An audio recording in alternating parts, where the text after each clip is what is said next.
When you hear the words brace.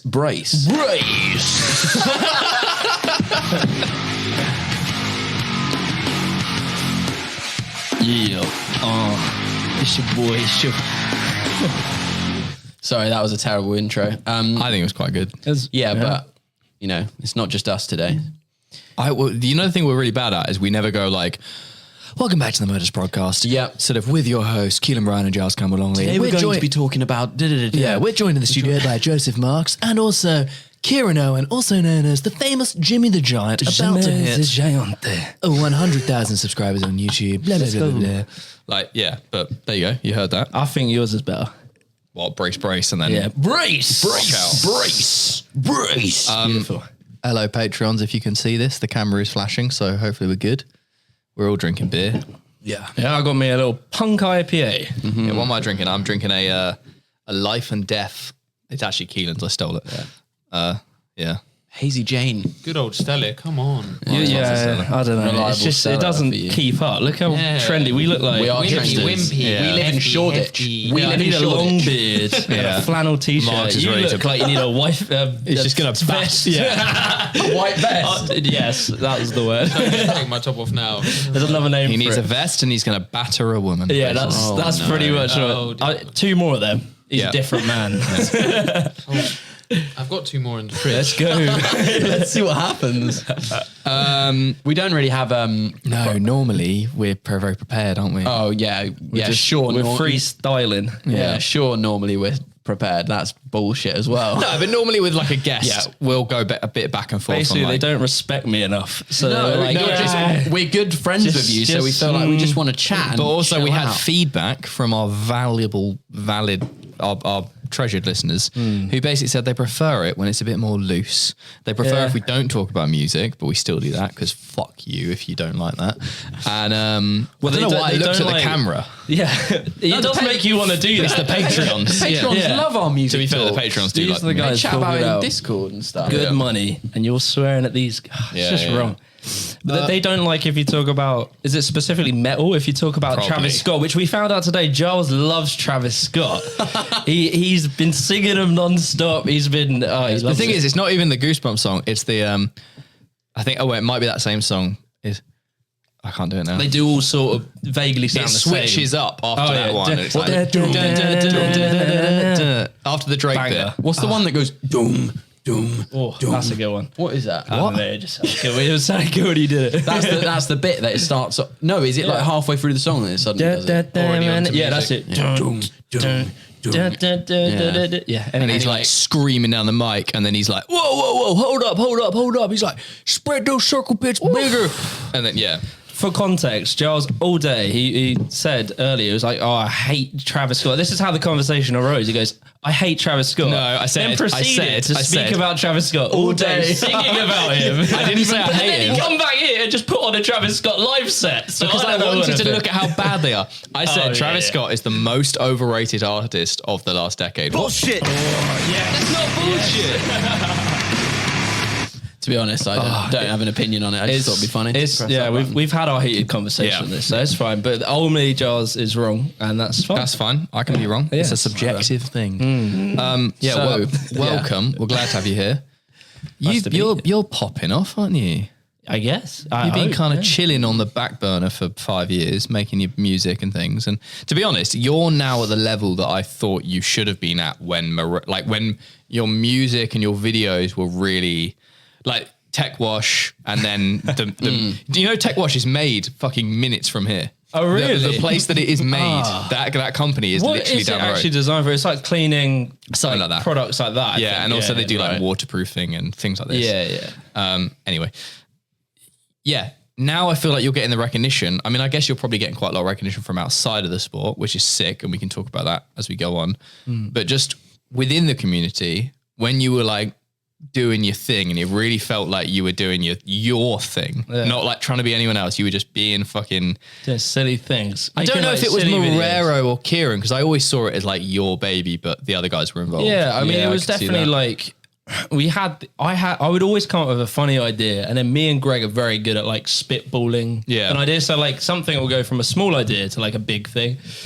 But like to sort of like address yourself, I don't think I at that time deserved any recognition. It was like I was doing things that people liked, which is cool, but I couldn't, even though I did at the time, I couldn't expect any of that to work. Like it was cool for a very niche audience. Yeah. I couldn't expect that to make a living or something. Some of them were. No. Some of them could have, I reckon, could have kind of blown up. Not maybe blown up, but I think people outside of parkour could appreciate them as well. Maybe. But I guess they weren't.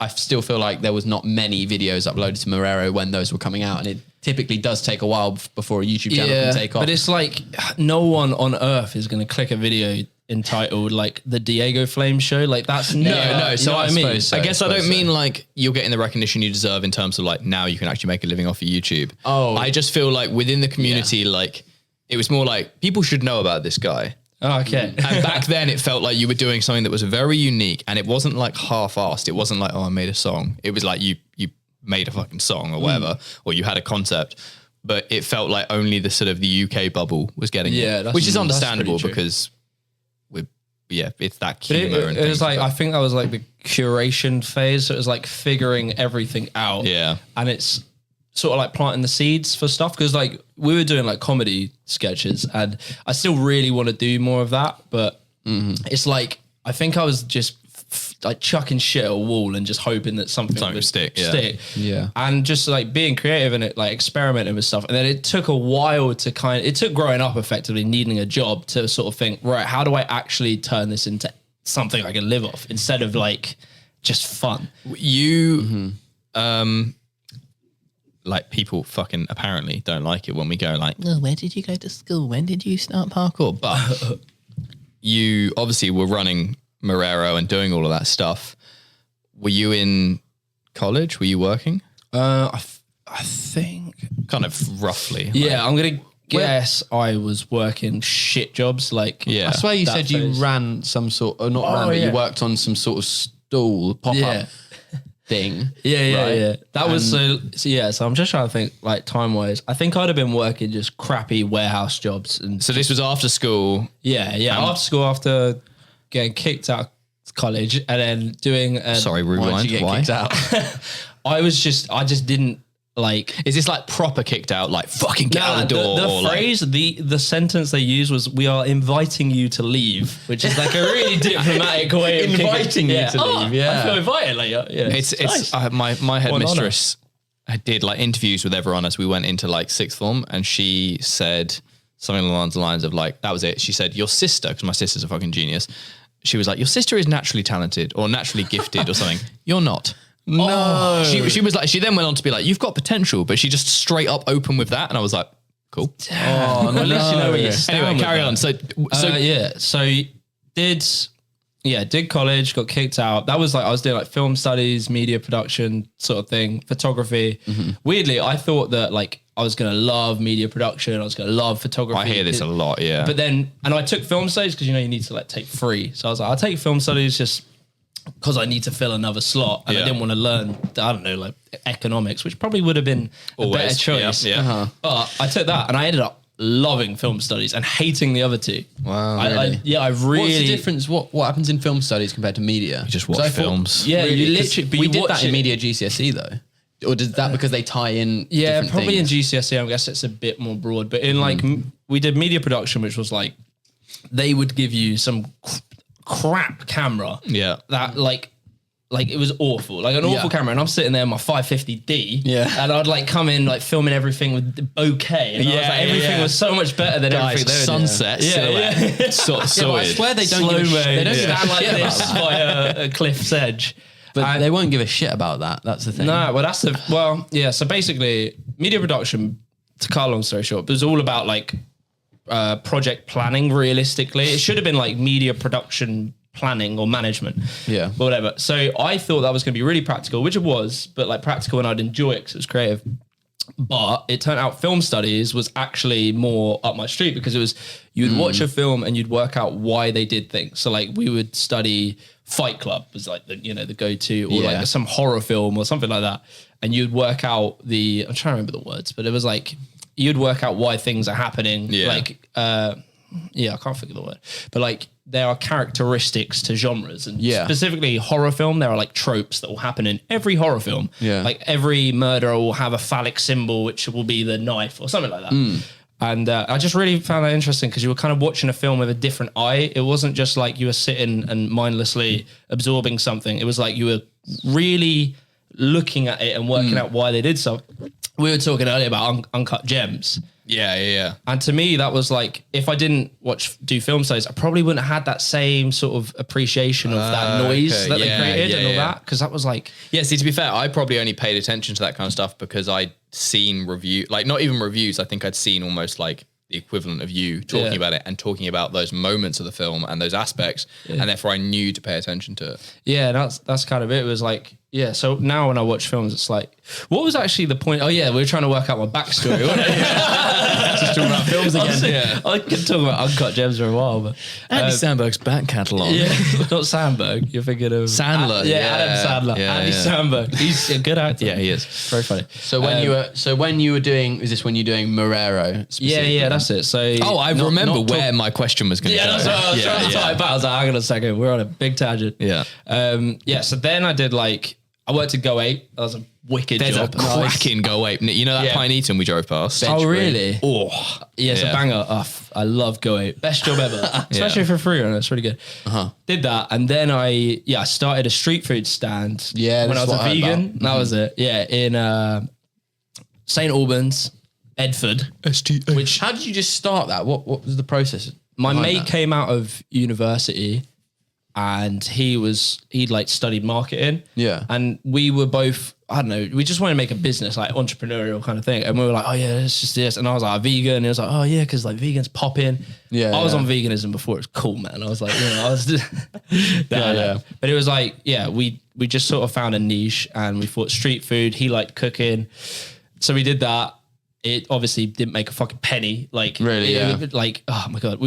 We would work in Brighton and I lived in Dunstable, which is like 2.5 hours. Is that near St Albans or is this? Yeah, it's sort of like sounds like the even- type of place somebody would go Dunstable. No, it's I'm just- from Dunstable. It's Yeah. basically Come here to like die. it's Luton. Yeah, that is die. it's true.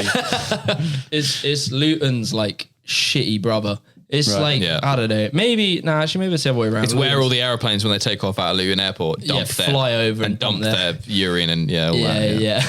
So you're traveling to Brighton to set up this stand to then sell food to not make To much sell some money. falafel burgers for a couple quid and then come home broke and be like, oh, Probably mentally tired. I was Like, so mentally and exhausted. physically. The strain that put on my family's relationship, because I used to have to stay up late cooking bean burgers. I used to have to fry this big vat of beans. Wait, in that your was literally- kitchen? Yeah, like black beans, and they were like this big. I used to have to just fry these every night, and me and my mum. But wait, why were you working in Brighton when you lived in St Albans? Because I'm an idiot. No, because there was a vegan community, I suppose. And St it was Albans like, is a cool place. it is a cool place. There was a bit of one, but it was like, I don't know why. It was a terrible decision. We should have went to London. That probably would have made sense. Anyway, actually past that now. 5 years You're on to bigger and better So things. just to reverse to my question, it was basically like, now it feels like you're like, cool, die trying to be like, I'm not saying you found your career for life, or I don't know what your opinion is on that, but like you've gone balls to the wall and you're like, I'm making this my thing. When you were doing Morero, was it like Morero? Because what am I trying to say? Basically, it doesn't sound like you've worked. Actually, you were working in a marketing job, so we need to talk about that. Yeah. So that's important actually, because I was doing Morero, which was fun, but then towards the latter end, I was like, right, this needs to try and turn into Stora. That's obviously the dream. Yeah. Let's be Stora. And so I got a job as I finished the street food stand. I got a job in marketing because my friend went and got a job in marketing. And the way he would explain the job, I was always like, oh, that's so interesting. You just make videos and come up with some campaign. And I just found it really interesting. So I was like, oh, I could probably do that. And then I started applying, blagged my way through an interview, told him I had qualifications and just, whatever. Yep. Went into this job having not a clue. Like I remember Googling like. That's how Kelan got a job here. He told me he was good at parkour. Shit. Did not know that. Didn't know you found that out. I remember Googling like something like marketing terminologies and stuff. And I remember it was like the 5 P's, 3 P's of marketed or something. so Like you just- placement product. I don't even remember. But So I you blagged- memorize that so you can Yeah, I was say, like, oh yeah, it's the 3P. So you're talking about the placement, the product, It's all about that though, isn't it? It's all about being confident. and it's about using what you have done and just sort of like going, yeah, it's kind of relevant. So I'd be like, oh yeah, Morero is like the third largest parkour clothing brand in the UK. Like, how good does that sound? And it's like, oh yeah, we've had views, we've had like hundreds of thousands of views, like TikTok clip. Yeah, it's like yeah. hundreds of thousands of views. We've met people, we know the best in the business. So just like, I totally blagged it, got this job. This job taught me like a lot about, I guess, like discipline, firstly. This was for like a lorry company, right? HGVs. It was an agency that did a few things, but like the main account I was on like trucks. So what would like you HGVs. do? This is I don't understand. Social? So I'd like plan their social media content. So I'd be like, just coming up with stuff. So it would be stuff like coming up with a video. So if I had a cool idea, I could get funding. I'd have to pitch for it, and then like would get funding and do this thing. So it was fun. what like what's the video? Is it like Yeah, that's what. So this was it. top right? 10 So, steering wheels of lorries? well, that was where I was trying to go. Yeah. And boy, did they push back. But like, to be fair, so that, it's a very conservative company that have like become the market leader because they deliver a product that's reliable and they're never experimentative. Like they'll never do anything outside the box. So I came along and I was trying to like just push them in that direction. Like I remember having meetings where I'd be like, look, we need to start shooting for phones. It needs to be in portrait because at the moment we're shooting for cinema and no one's watching your 2-minute Facebook video on a cinema screen. They're watching it on a their phone. phone, Does yeah. anyone And I was watch like- a 2-minute video about lorries anyway? Yes, they did. Once you start applying the technique. So I started like looking into YouTube a bit more and like algorithms and like figuring out how things work and like the psychology, because ultimately all an algorithm is like a mirror of you. So like what you see in your feed is pretty much what you like. So it's like kind of figuring out the psychology of the user. That's why I keep getting Travis Scott recommended. Exactly. Yeah, He doesn't even know. Sometimes it knows you better than you know. And so like I just started figuring it out, and it started clicking, and I was like watching YouTube and like seeing skateboarders like we were talking. So like John Hill is obviously like my idol. Like he's like the guy I watch, and I was just like, shit, he's doing something smart. Like he's a great skater, but that isn't actually why people watch him. No, yeah. He's a really charismatic and enthusiastic fan of skateboarding, and he's really good at telling a story. So I was just like, that's interesting. So I started like watching that, and I was watching lots of like video essays and stuff. And so the earlier videos were more like heavy documentary video essays, and then now they're a bit more like John Hill sort of stuff. That's where I'm trying to take it.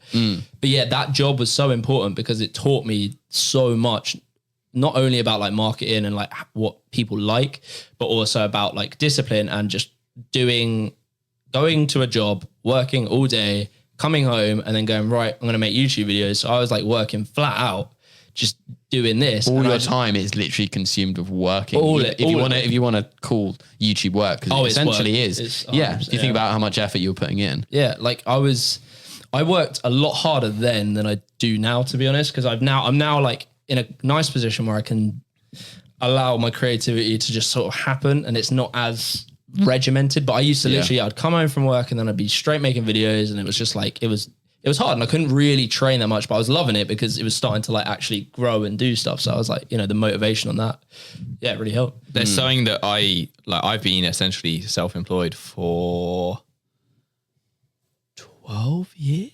And I've basically earned fuck all. Like, well, not fuck all, but like the thing I wish I had kept up was, and the problem is that my first self-employed job, which was being a filmmaker, at that period involved a lot of incredibly sporadic travel.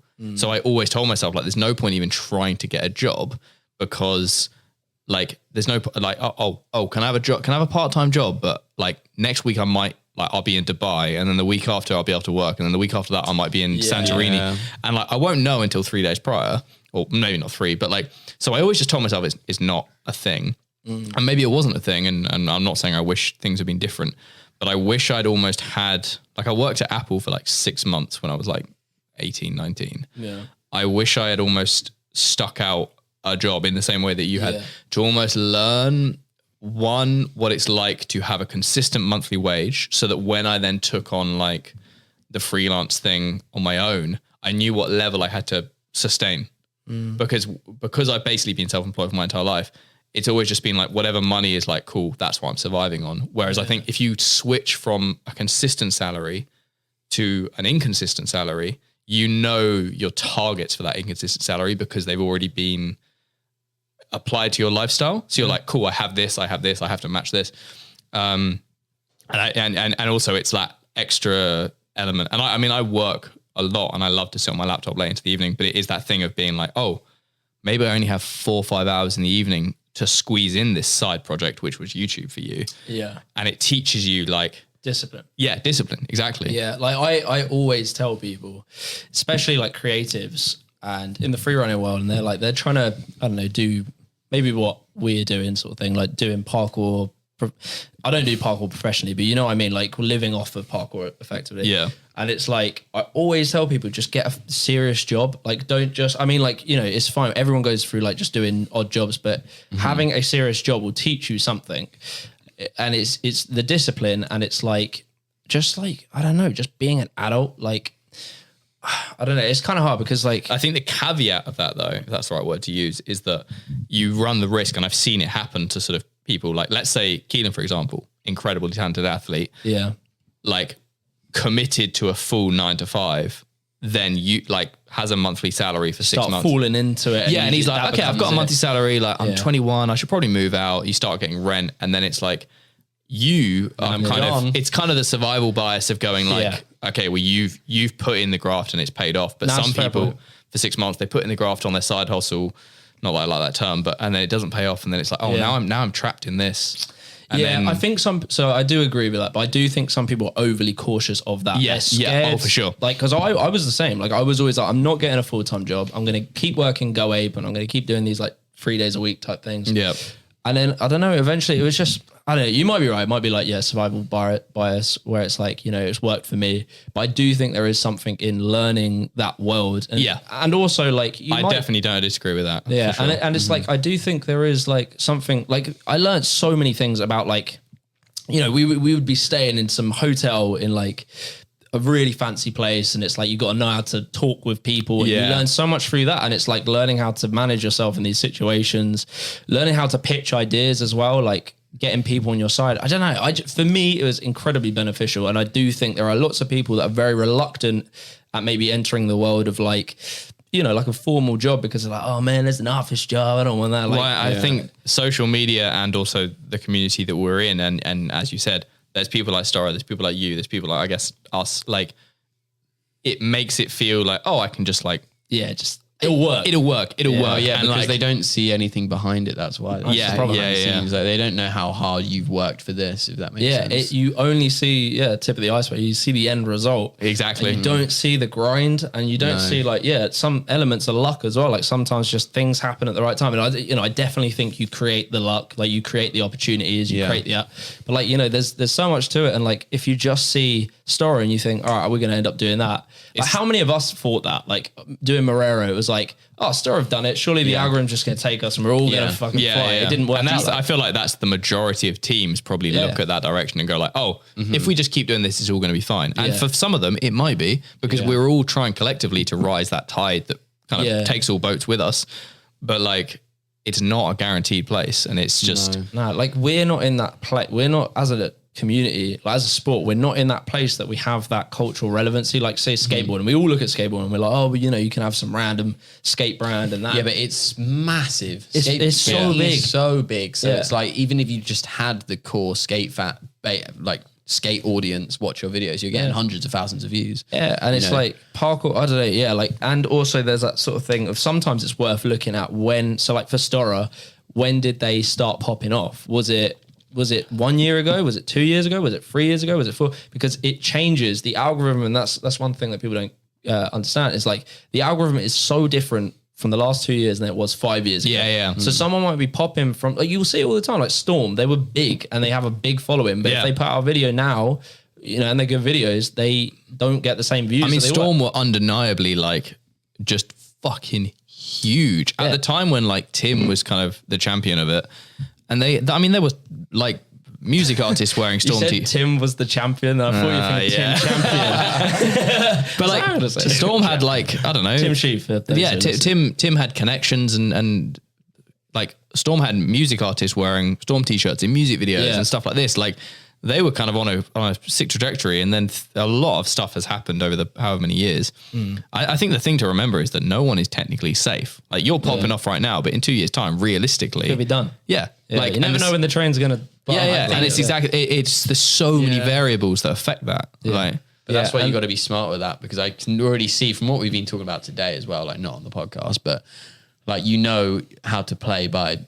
I don't want to say play by the algorithm, but you've looked into this shit. So and you got to be really changing. Up to date Exactly. If you're inspired by YouTube and you're making YouTube content, so of course, like your knowledge of the platform has to be kind of big. Yeah, and that's the thing. Sometimes I think people want to pop on YouTube and they're not even YouTube fans. It's like I've seen some people that they're like, oh yeah, we're gonna make some YouTube videos. We want them to do well, and they're not people that sit and obsessively watch YouTube. Yeah, like I don't, and therefore when like Kelan comes to me with an idea about YouTube. And he watches a considerable amount more than me. I'm just like, if you think that's the right thing to do, then like I'm pretty much fine with that. Like that's it. You got to trust the person. If it's something that I'm creating and it's like an artistic vision or whatever, like an edit, then it's kind of like I don't really give a fuck. Like let's say I'm making a parkour video and it's just like I like this track and I want to make this.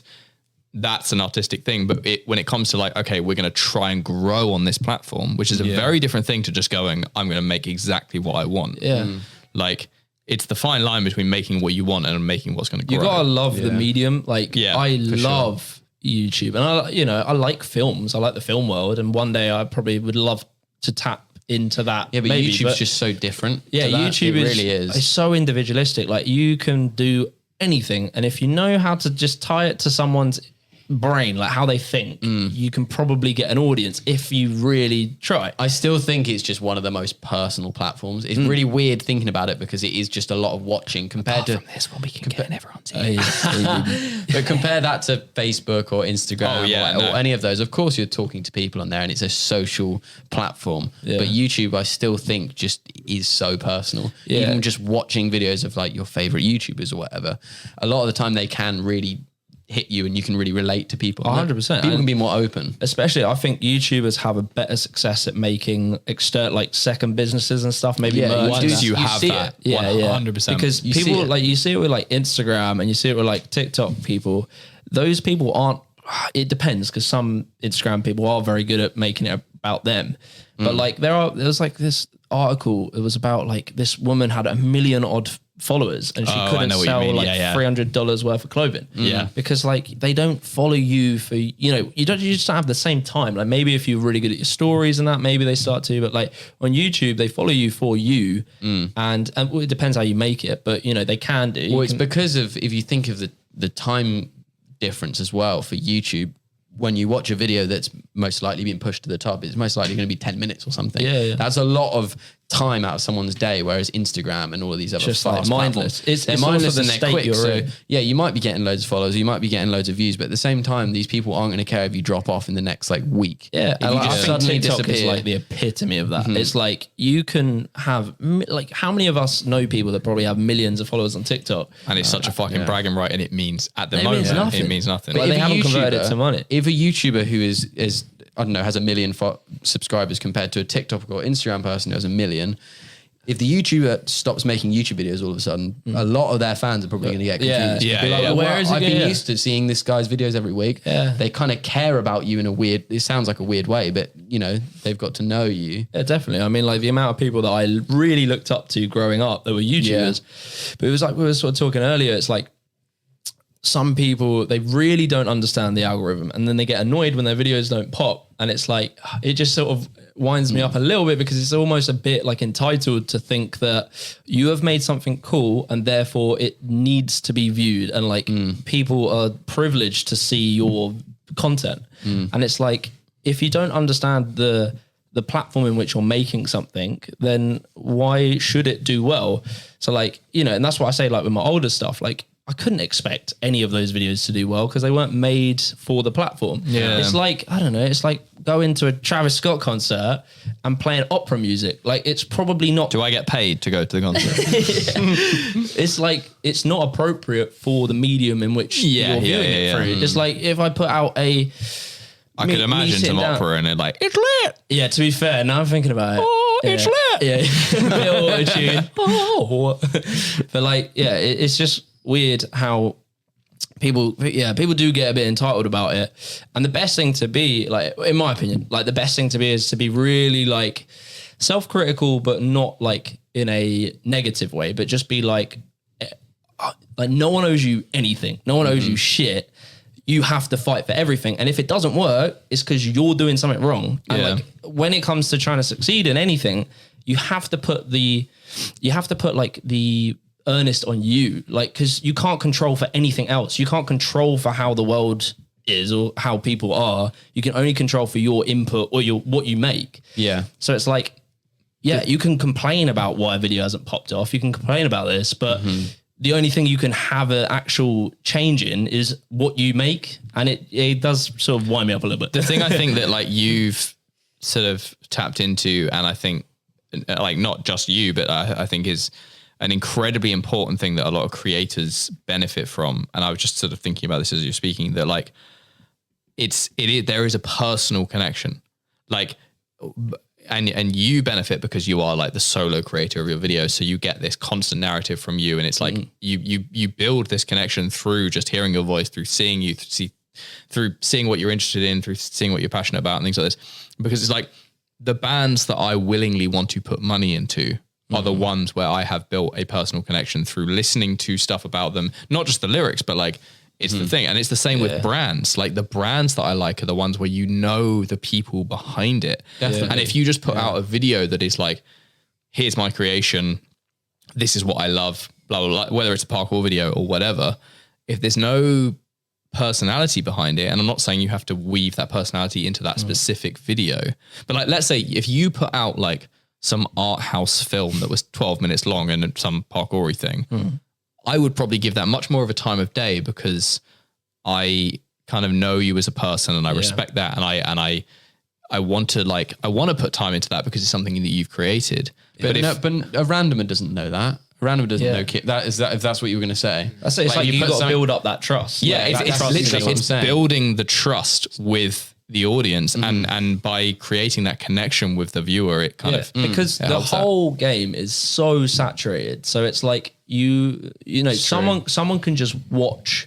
anything. You can go on YouTube and you'll be incredibly entertained by it. Pretty much anything you click. Deers jumping off bridges. Yeah, literally, or like a Mr. Beast video. Fuck? Like one of the frames of reference I try and always have, and like, you know, you can only do so much, but I always try and think, is this video good enough for someone to click over a Mr. Beast video where the title will be like, stay in this circle for 24 hours and you get a Lamborghini. If my video can't compete against that, then it's not going to do well. Like, you know what I mean? So you have to kind of think. It's a hard one. But that's the standard. Always Mr. Beast is aim for godliness. You know what I mean? Like try and go for the highest thing. But like, that's a very good thing to think about because that immediately is just like, oh.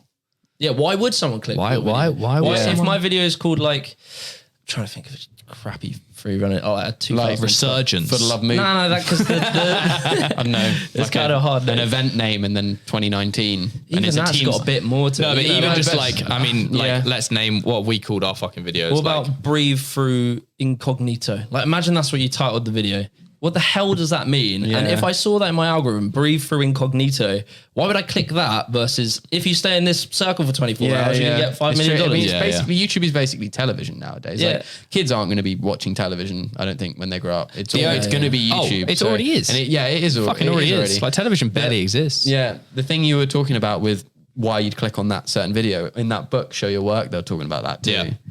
Saying like, why are they going to, just by putting out, I don't know, this is completely different, but if you were just to put out your art, like a painting or something, and it is a different audience, but if they don't know anything about the painting or anything about the photo, they can't really relate to it, if that makes sense. That's interesting. Like, you can't just expect people to get the meaning behind it. Usually big artists because of their backstory. Usually. Yeah. The game has changed since, before social media. That can... Artists now are suffering, like painters and things, because you can't just expect that. There's so many artists who are then adapting. Yeah, like, it is literally, it's always adapt to overcome. Like, that guy put out the NFTs and made like... Yeah, although apparently his business partner is the one who paid that extortion. Apparently it's a bit... Clever. Yeah, apparently it's a bit of a thing where it's like, now that his business partner has done that, it's obviously brought the audience, but now it's like, now he's worth this much. But you know what I mean? But actually it's like he has found a way. There's always a way. You've just got to be adaptable. The one thing I would say is that like I'll always respect someone saying like, because I mean, I mentioned Resurgence. When I said, we're going to call the video Resurgence, I don't know how public I made that, but like everyone was like, yeah, whatever. Because I was like, it's Resurgence of London. I remember like Phil Doyle being like, that's a shit name. Because it's like, But actually, I think that you can't. That is good that you call. But it when that. it comes to like an artistic creation, let's say Controlled Descent, Controlled Ascent. No, Descent. Yeah. So like that, I think if you want to call an artistic creation like that completely fine. Like I fucking respect that. That is your artistic creation. The film was amazing. At the same time, you can't call it something like that and it be however long it was and go like, why is that not got a million views? That's the thing. You can do it and it can still be great. And it could pop off if it gets picked up by the right people. Maybe. But that's like, why you have grow to, things behind it. Because like I was saying with Resurgence, then it pops up. If we were, not that we were thinking this back then, but if we were YouTubers and we were playing by YouTube's algorithm, then you really, put it out. and then, you know, in your videos and your personal, you're hyping people up about it. Like, we are passionate about this project we are making. It comes out. You've got that core audience that can. Yeah. Well, you guys kind of like paved the way, I think, for where that sort of video would end up, which is the Soul Destroyer model, which was like the paid for thing. But you have to work harder. You have to make an incredible video that's worth. Yeah, I mean, we say time. this, but we're not playing YouTube's game at the moment. But it's just like being aware of that. But you built up to that. Whereas like and it's just that thing. Yeah, you can put out that video called that, but just understand that it's probably not going to get 100,000 views. Yeah. And I think the way it will go probably is people will start clocking the YouTube game a bit more. I need a piss. That's right. Yeah, can you grab me a beer? So? If you want. A brew dog, please. People will keep playing the game. Yeah, people will figure out the game. Figure it out, yeah. And they'll probably like be inspired by, say, I don't know, Stora and myself. Like they'll be inspired by that. They'll play that. And then they'll be inspired by you guys. Because then when you go, right, we're making this film. It's a proper film. It's hard. Cheers, man. It's going to be a proper film. And you're going to pay for it, then that video succeeds in that medium. Yeah. Because that's where, you know, it might only get 2,000 views, 1,000 views, but 1,000 people are paying for that video. So it's worth a lot more then at that point. I'm curious, what if you could choose what you see from Motus as either hyping up to projects that are aimed for the inner community or going on the YouTube route and aiming so more one or for, the other? Yeah, one or the other. Which one would you choose? I don't know if it has to be one or the other. It's hard That's because exactly what but that's the question. Yeah. That's what we find so hard. Me and Mark have conversations. We've had for months. We're trying to figure out how do you build hype for a big project versus doing YouTube while doing YouTube, because you water down the big hype by doing these training videos. People, I don't know. Do you know what I'm trying to say? I know what you mean. Like you have hitting a bit you of have both. to still be very like. There still has to be a very high quality to the you know the weekly thing. They still have to bang, and every video you have to put your passion into it. It has to be like, I'm making a video that has a purpose. It's not just I'm making it for the sake of making it because like I want to keep up it's easier said than done, isn't it? That's like, been the problem is Yeah. that we make videos for the sake of doing them because That's we're what like, we've done for a while. Yeah. Let's hit a Sunday. Like, let's make a video because it's Sunday rather than like, let's just focus completely on this video. That's where storytelling because comes now in. it's a Sunday. We get to make a video and we get to. Well, that's where I like find passion in all my videos because there is a story that I want to tell, and like I want to get more. Over time, I'd like to get more into like just talking about things I find interesting in life. Like it could be some life lesson, it could be talking about going from, I don't know, marketing into YouTube or something like that. But then I tie it in with a parkour video and like, it could be my day training and vlogging and stuff like that. Yeah. So it's like, but the reason why that would work is because there's a message and there's a meaning and there's a reason for it. I'm not just doing it because I need to get a video out this Monday. And it's a balance because if you take that route of being, the quality and the quantity, I don't think, when people say it's like quality over quantity, I agree with that, but there needs to be a level. There's got to be a balance. Because if you do one amazing thing every 5 years, then it's kind of stupid. So there is a balance. Because nowadays, that's the thing. Nowadays, there are so many factors like people's attention span, people's just the fact that like you need to build those core fans who are going to remember you, who want to look forward.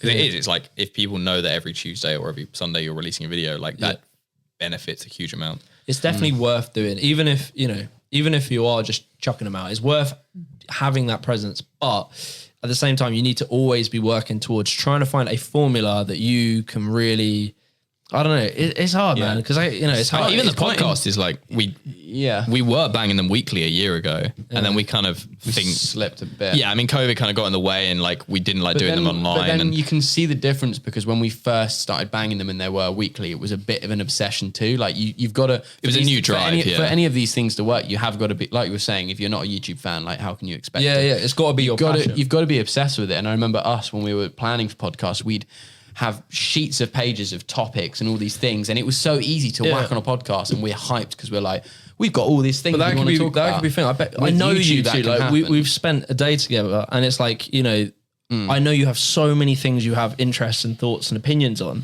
You could shape that into your YouTube. It's like you want to talk on this thing, all right? Then you'll be passionate because it's like, oh, I want to talk about why this guy sucks, and it's like you're passionate to put that out, and you want people to hear that.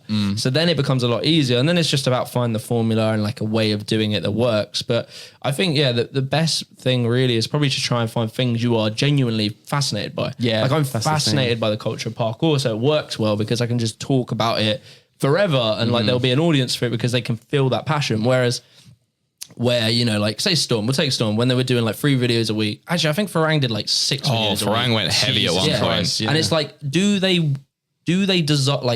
really want each of those videos to come out? Is there a fit like when they click upload, it's like, oh shit, I can't wait. Like, today's Anand's day, today's Jason's day. Yeah, that's it. It's like you want to be able to click that upload button and be like, I can't wait to see the response to this. I can't wait to see how people take it. And that can be its own thing. So that can be negative cycle as well. But the general feeling that you're excited to put it out is probably what you're aiming for. And then you got to think, okay, what would I be excited to talk about or put out? And then you just got to really look internally what you find interesting. For sure. Yeah, it makes a lot of sense. And I think it's not being scared to really go out of the way of your normal discussions through that platform or what you usually share, because for example, like this is a clothing business. Like me and Giles are interested in brands and interested in clothing. The only thing I fucking consume nowadays, I do watch parkour videos. Like obviously I love parkour will always be the core of my sort of existence.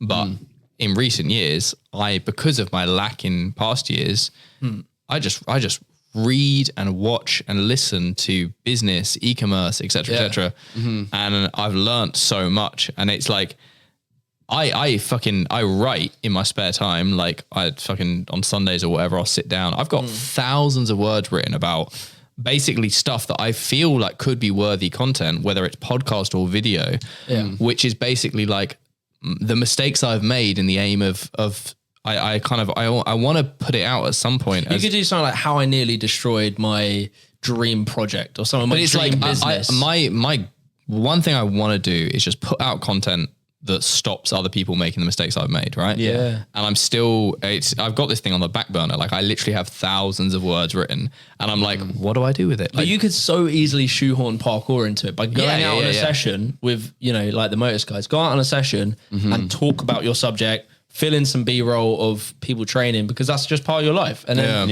it doesn't, at that point, it doesn't really matter if it's... That's what I'm saying. You know what I mean? Because you're showing your lifestyle and you're showing your interests and like, you don't have to be so like some, I want to make videos, as I say, that aren't always focused on parkour. Yeah. It doesn't have, I know you're a parkour brand, but it doesn't have to be just like exactly. obsessively. That's what I want things. And I think it definitely can. Like seeing what you were doing, like you only showed me the intro, but like seeing that, it was like, that feels like a... Well, we want to show the journey of what's happening here. And that's the story. Like the amount of times I'll just sit and watch some guy's story of, what was it one the other day? This guy had a thing on his face, like cut up his face, and he just told the story. It went through his whole life. It was like this random guy, and I listened to his life story. And I thought it was great, and it had loads of views and stuff. And it's like, if you can just find these stories that you're genuinely passionate about and just shoehorn parkour into it. If you want to be a parkour brand, Yeah. And I think it's a strong idea. I do feel like we've fucking spoken about some amazing stuff, but there was a couple of things that I kind of wanted to like cover, so to speak, slightly more of like you're the fucking guest, you get questioned. All right. Shut up. I'm under the heat now. Nah, but like, it's more like the transition from like part-time to full-time YouTuber. What steps did you almost need to take within yourself to commit to that in terms of like, obviously there's the kind of financial, like, is this covering the wages? But like, where do you see this journey going for you? And obviously life Yeah. I'm like just really what- interested to see like what's the kind of, not the end game, but like where do you want to take things? Because you're steaming ahead right now. Like Yeah, at the moment, for sure. Like, so I'd like to, I guess the next logical step is to probably find a video editor. And it sounds boring because I do have very grandiose ideas, but like in reality, it's probably to find a video editor because that will free up a lot of time. Yeah. And then from there, I'd like to make a clothing, like a parkour clothing brand. I want to call it like Giant, I think. And I've got some that's art. another thing. Yeah. So Where's the name fucking come? But we'll go on to that. But yeah. yeah, so I want to make this brand and I have like ideas. I want to make films, like parkour films, but then I would love to end up doing like, I mean, the goal is like a Netflix documentary. That would be a dream. And then on top of that, I want to do music like really seriously, like, because, you know, I talked about it about Tyler the Creator in a video. It's like having a person who is in your culture who can elevate your culture via, you know, a popular thing like music. Popular medium. Yeah, and it's like I love music. Like music's like always been a thing for me, and I just love it. And I do struggle sometimes to like finish tracks, and you know the typical thing with music. But it's like I'm slowly getting a bit of an album together, and I want to like get a few tracks I'm really proud of, and then I want to be doing like tours around like big parkour jams or like big parkour competitions, and then like the after party is like a it'd be sick yeah. if you perform. Yeah. And We're putting like it is 0% planned and 0% stepped forward, but like one thing that will happen at some stage in Motus's life and then hopefully continue to happen is a festival. Like I don't want to fucking like you get like a bomb thing.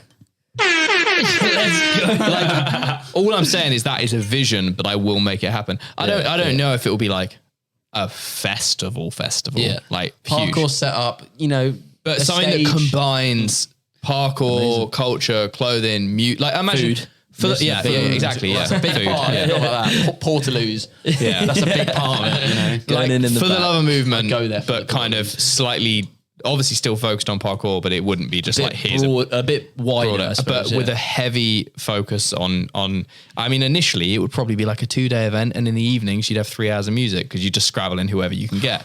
But like, it's the idea of expanding that, and then Yeah, and then you're really like building a culture at that Yeah. point. Like you're making moments that people are gonna like talk about. I want to see like all of my friends, like for the love of movement, you go there and in the evenings, everyone just gets fucked up. And in that little bar area, just raves it's and I've never been moshes. to one of those, It's by the way. insane. Like the really, Yeah, you'll I know. love it. The You'll Christmas love for it. the love of Cool enough. movement is like imagine a bar the size of this room and it's bouncing and people are fucking crowd I hear surfing. parkour parties are wild. Yeah, They're yeah, sick. yeah. I've been APC one was good as well. I've been to like one. It was after World Chase Tag. It wasn't really like a party, but we all just got messy, and that was actually really good. Red Bull parkour Automotion, people just Santorini, like stupid. Yeah. I just want to see all my mates just fucking going at music, Yeah, like beautiful.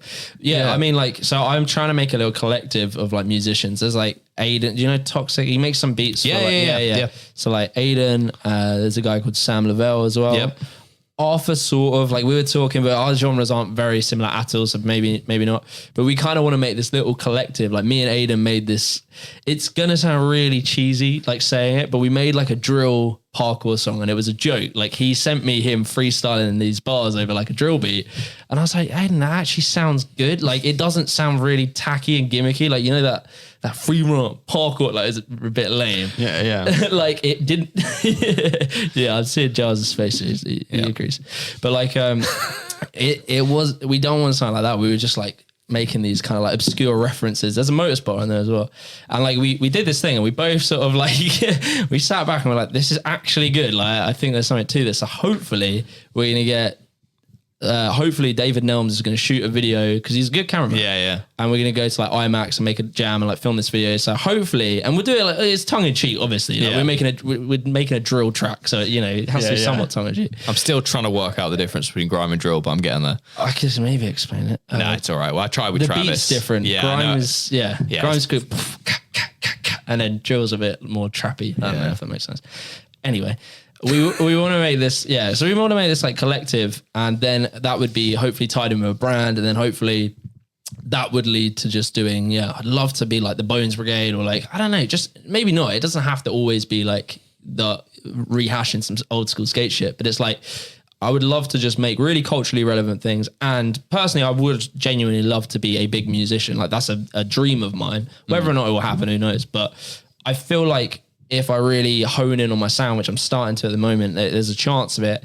And I feel like because I have the parkour bubble, I could probably help, you know, it'll be a bit of an audience already from that. So, you know, there's an opportunity there. If the music thing took off, like at the moment, I would consider a YouTuber, but I would say in the past, you used to be like, I wouldn't say a full-time musician, but like that was your key focus. Yeah. If the music thing took off and obviously when music takes off, it can take off at a fucking, where do you think the YouTube would go?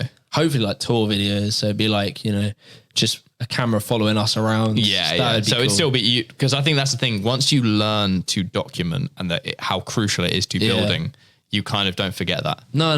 It's so important because that's why, like I was talking about, I love Tyler the Creator. I don't really listen to much now, but like I love that Odd Future era of Tyler the Creator. Yeah. And it was like just the way, like, oh man, I could like go on about this for ages, but just like the way they followed him around with cameras, and he was so funny. And like you would capture these moments and they would go on to be like these massive, like iconic moments in hip hop history. And it was just like, he was so different in the way he did it. And it was so down to earth. And like what you were talking about, like you get to feel like, you know, that person or you see yourself in them. And I saw myself massively in Tyler Creator. I was like, he just seemed like this scatterbrain that has all these creative things and he loves everything. Like, as I say, in that I've said, I want to do YouTube. I want to make a film. I want to make music. I want to do a lot of things. Yeah, there's a lot of things. It's like, I have no focus. I can just do lots of stuff at once and sort of see how it pans out. Yeah. But yeah, I'd, you know, it's very grandiose, but I would love to be, like some kind of big musician-y, filmmaker-y type thing. But we'll see. Like, you know, I don't want to count my eggs. I've only just started living off this. So take every day as it comes. But yeah, so to reverse, like, how was that transition? I mean, obviously you kind of documented it in that video, but like you took the jump within basically a year to go from like, you obviously sort of not subconsciously, but through your marketing job, you kind of did the groundwork and you learn a lot of the tactics and then algorithms and then you started it. But very early on, you kind of said like, I'm going to make this my thing. And you do see that a lot in people who actually end up committing to something. They have just from day one been like, I'm going to do this. Yeah. Like I low-key knew I would end up doing like YouTube or something, even when I was doing Marrero, because I was just so in love with YouTube. Yeah. From like the early days, I was like, you know, I would love to do that. It'd be like a dream. And it was kind of like when I started making the videos and they started doing well, to be honest, it like within a few months, it like made enough money that honestly it was making more than my main job. And I'm not like, it's not flexing. It's just like, that's just factually what happened. So I was like making more money in that. And I was just like, I have got 45 hours tied up in this day job that I could be putting in making a video weekly. Now you can see what it could be. Yeah. The trade-off. Like, the amount more I could do. And it was just simple things. Like I couldn't train that much when I was doing, honestly, that year, the first, maybe like 5 months, I really wasn't training that much. I'd like train once every other week. And I was just like, if I could be training and going out, like coming here today, like on what day is it? It's like Friday. Yeah. So like, I'd never be able to do that normally. Yeah. If I could. You've got to the stage where you don't know what day of week it is. Yeah. 100%. Welcome to the world. Yeah. But it's like when you can just go there and do that because it's interesting. Yeah. That's so sick. And so I was like, I was just like, I don't know. I'm like, it feels like I'm in this job and it didn't have, I mean, I could have ended up progressing in that and it probably would have already moved out by this point. Yeah. I was paying rent. Yeah. And then so I made the jump like in, it's only been a few months since like, I think January. Was it only this year? Yeah, I think so. Yeah. What? Because hell. I was like, really? like me and my girlfriend, like we want to get a house and stuff. And it's like, I don't want to I'm 26 now, where if I was 20, I'd have probably just quit my job the moment I made a penny. Yeah. But whereas it's now, it's like, right, I'm thinking for the future, I want to have a house. That's the thing that I was talking about is like, it's a big decision because it's you're taking stability and a lined up career path because marketing, you go from, account exec to senior account exec to marketing manager to, blah, blah, blah. And you can end up and you know where you end up if you work hard.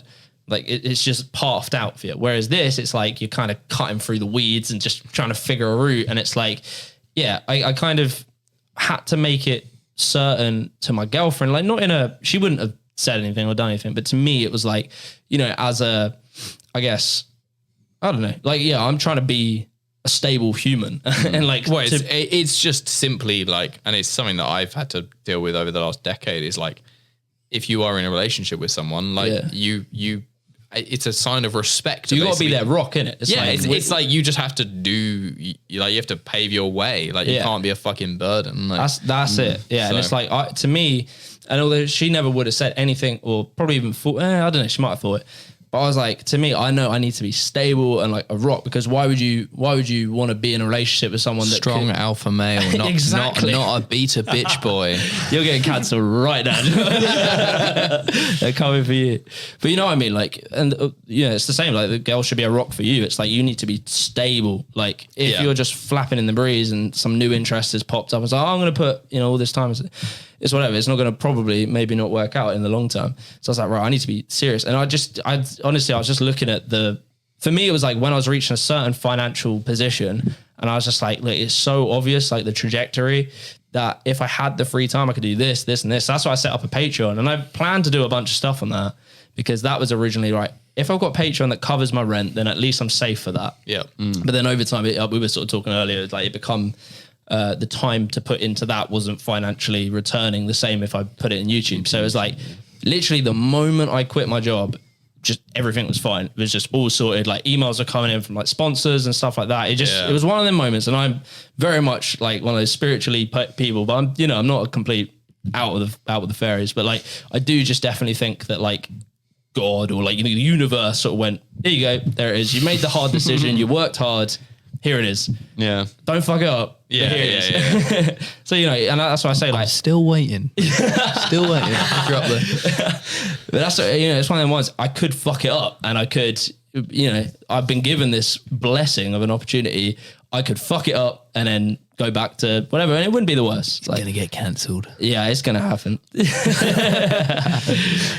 Speaking of that, I mean, so something that it's definitely been a element of your growth, because at the end of the day, anyone who is growing is causing, I mean, it's the views, and with the views comes conversation and opinion. Yeah, and especially if you're putting topics for haters. Yeah. So haters, I mean, I will straight up say that, like, I haven't honestly watched all your videos. That's so rude. No. Should have done my research. Fucking what? I've listened to every minute of the Motors podcast. Really? No, exactly. Most minutes. Some. Wow. I'm sorry. Most of your time.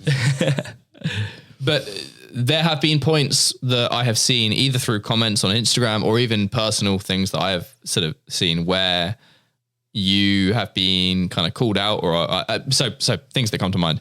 Pronunciation of names, mixing up names, not referencing the right thing, stuff like this. Like basically it more comes down to just like research and things like this. And what the problem with that is, because you are putting yourself on not a pedestal, like you're putting yourself out there. Yeah. It brings with it this like storm of just like, he said this. Like, I wonder if that's a thing of like this generation.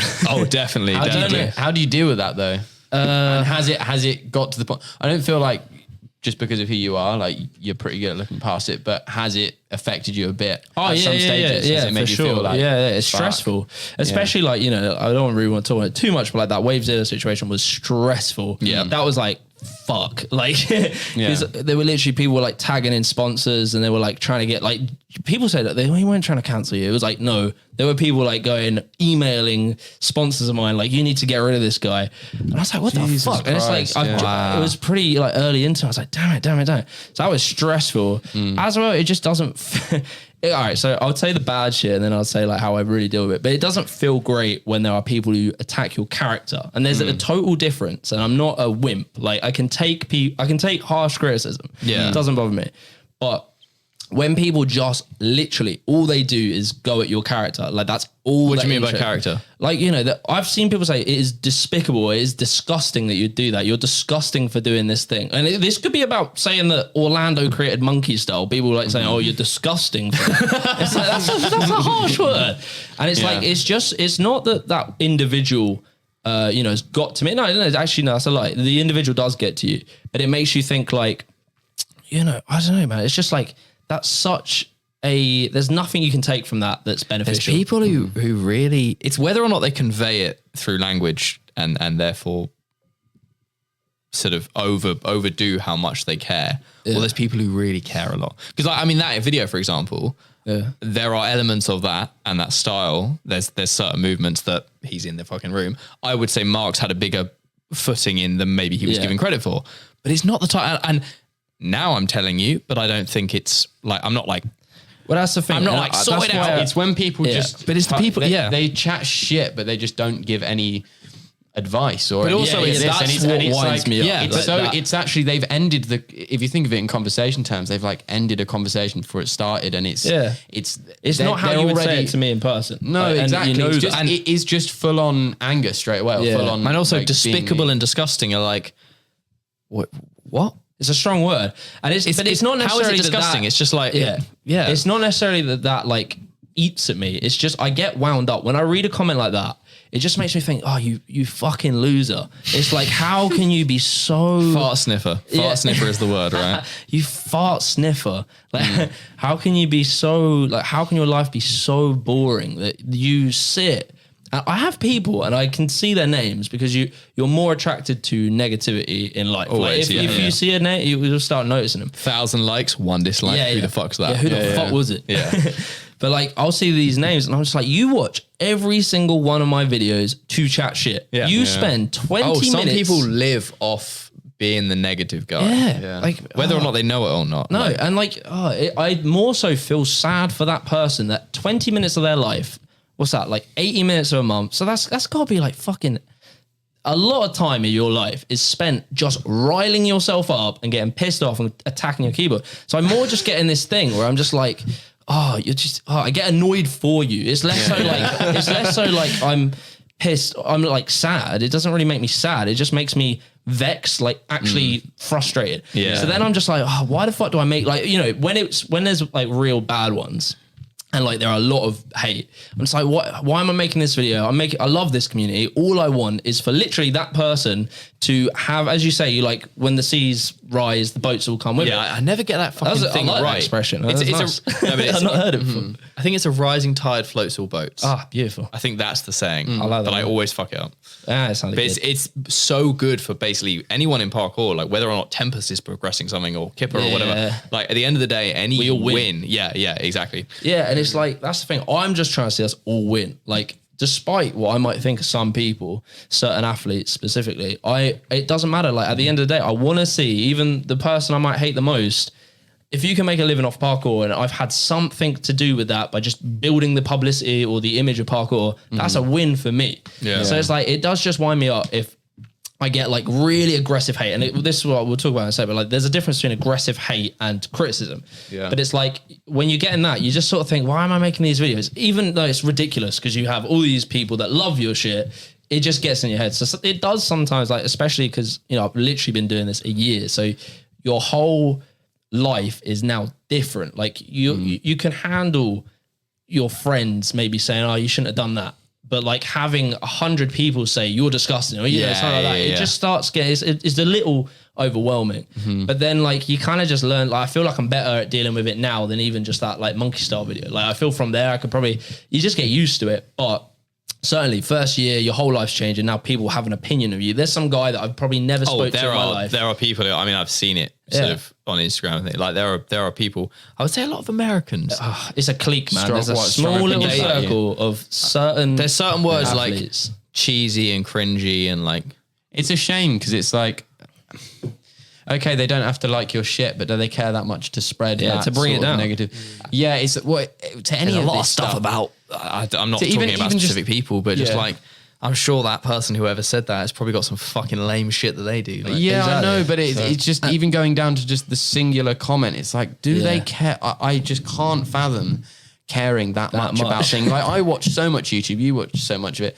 If I click on something I don't like, I just click off of it. And that's like, the amount of energy that costs you. Yeah, because I mean, nothing. Like, let's say I watched one of your videos and there was a statement. I can't remember what it was.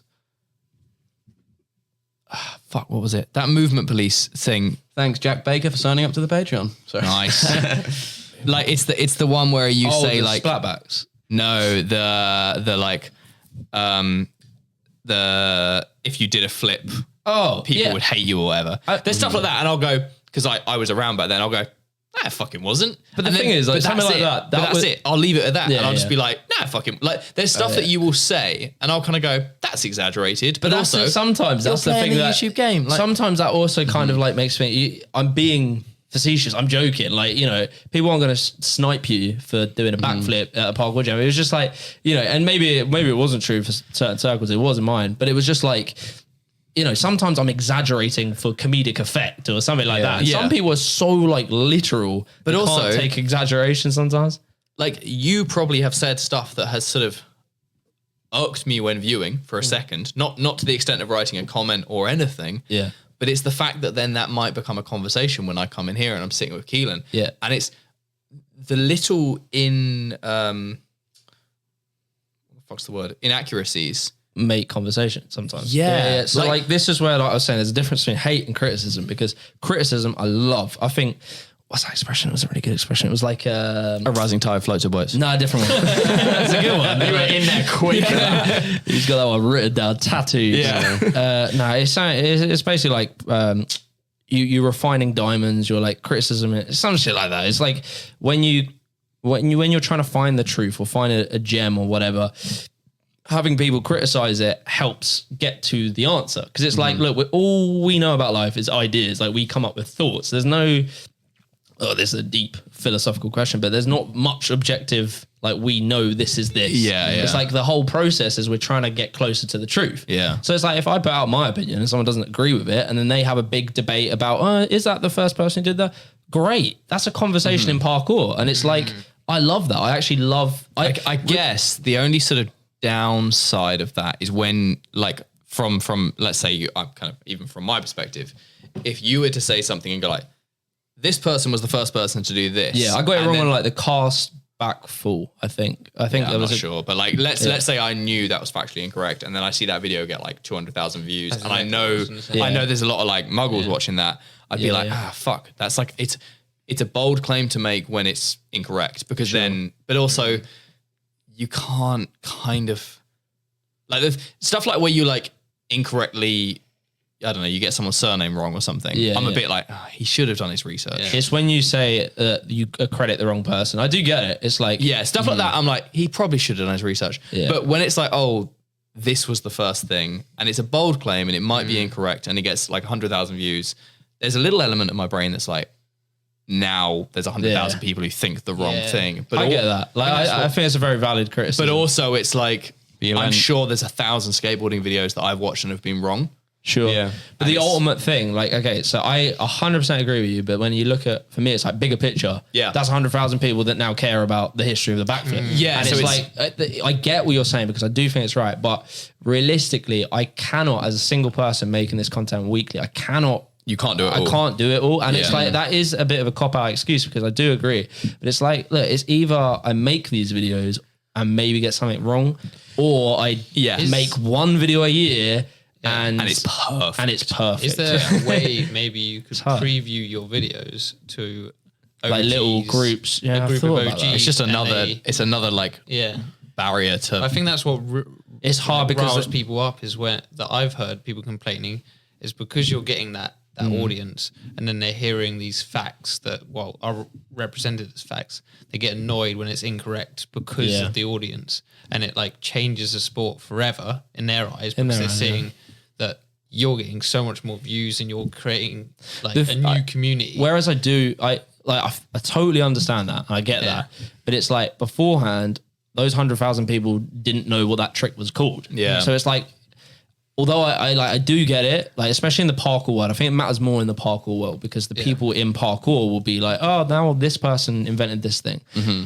But then sometimes it's just like, it's so hard to find that, like the actual answer. Like, I don't know, like I put stuff on my polls. If I'm doing something that's like a history dive or something, I do try and put up like, can you send me? It's like the IMAX Kong Prix, I messaged you, right? Yeah, we went back and forth for a while, because I am 97.9% certain that the first people to do it were Forrest and Sticky, because I was at the jam, IMAX was still orange, blah, blah, blah, blah. Like, and it was fucking mind blowing because everyone was there. It was the same bit that Tim got added to UF. Like, I did such a fucking thing in my head. Months later, Danny releases that London May video, And a lot of people credited that. And I was basically your only source for saying that Forrest and Sicky did it. I could be wrong.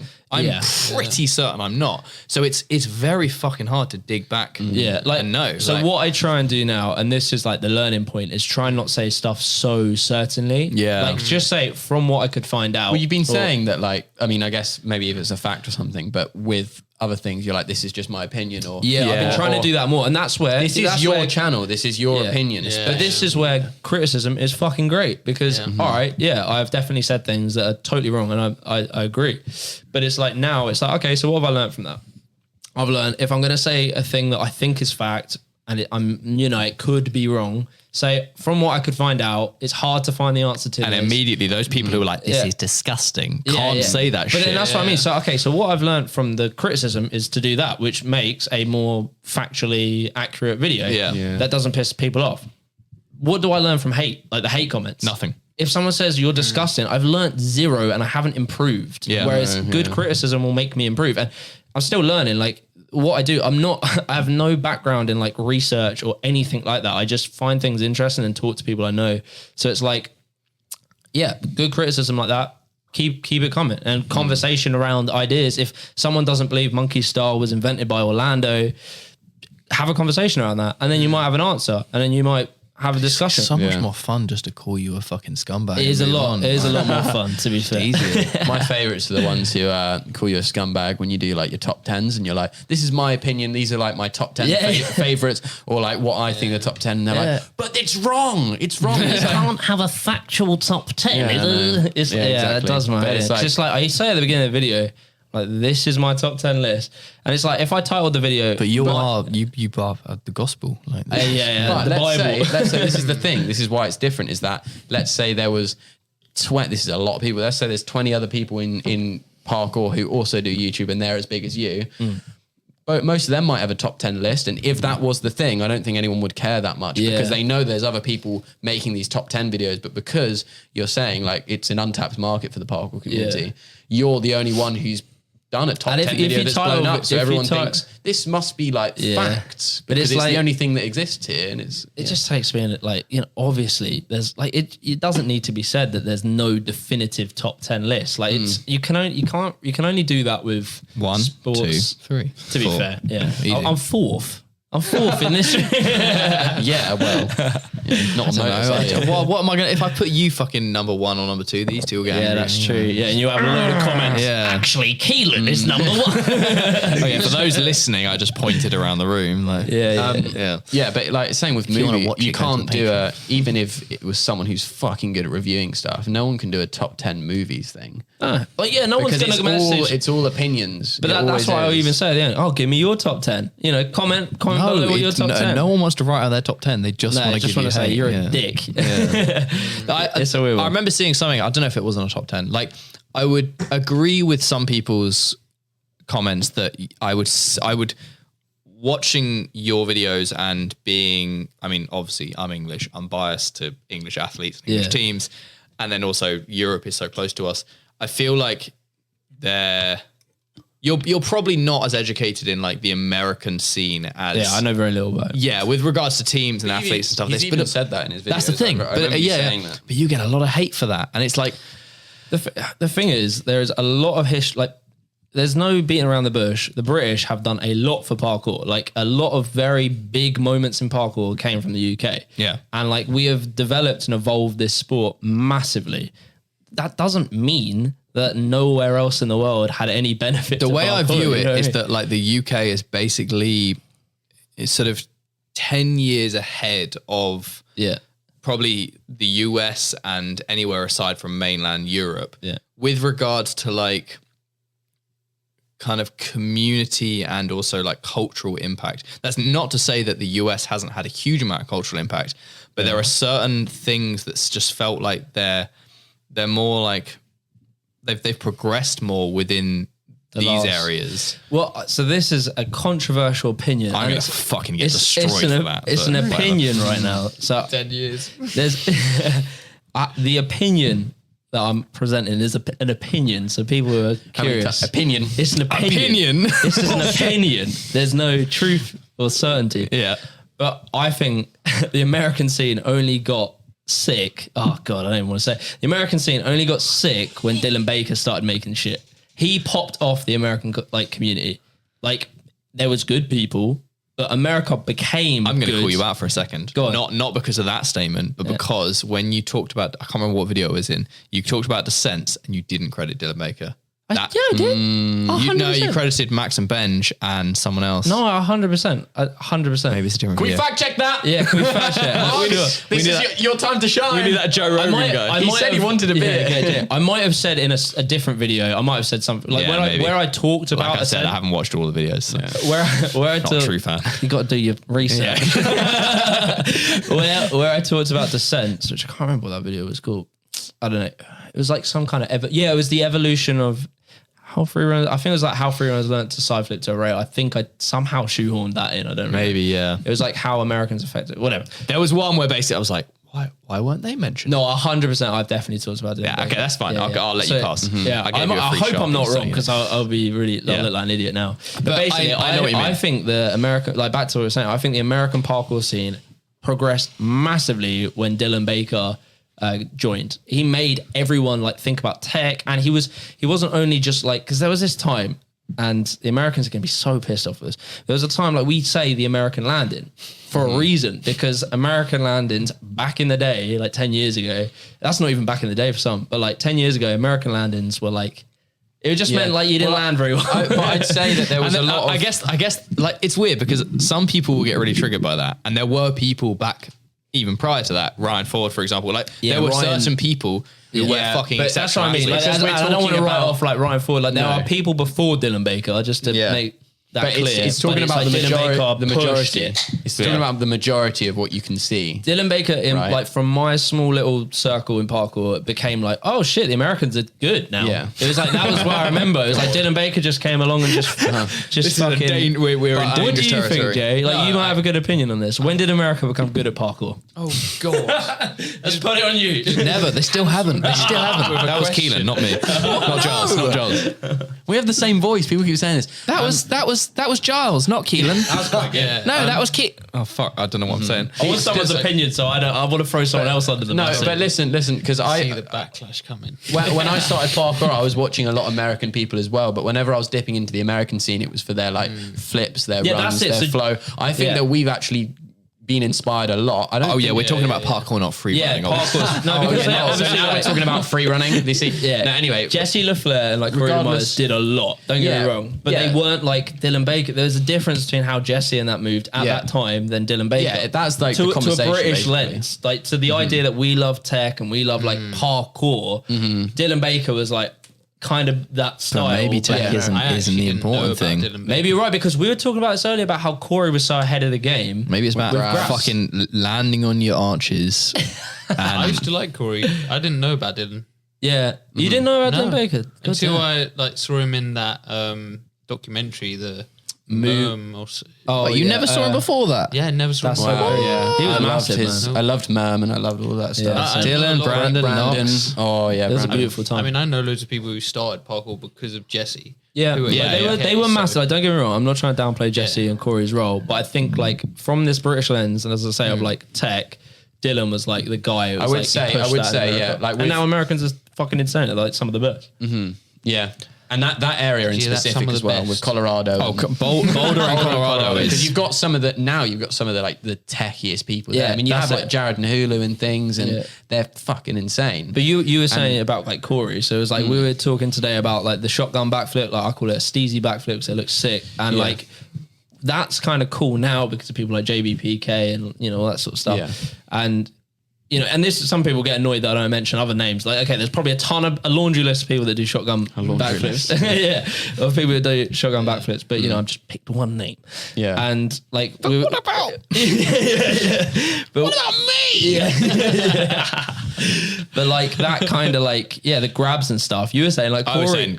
Corey was basically like probably the most progressive person when it came to grabs. he and I never really win thought it, about that. He won Art of Motion. So he won Art of Motion and he was doing grabs back then. That's the crazy thing. But I think and everyone people gave him wrote it shit. off. I gave him shit. We all gave him shit. Yeah, I know. Like head of the curve, man. Grabs were just like, it was like, why the fuck are you doing grabs? And now I'm not even going to deny it.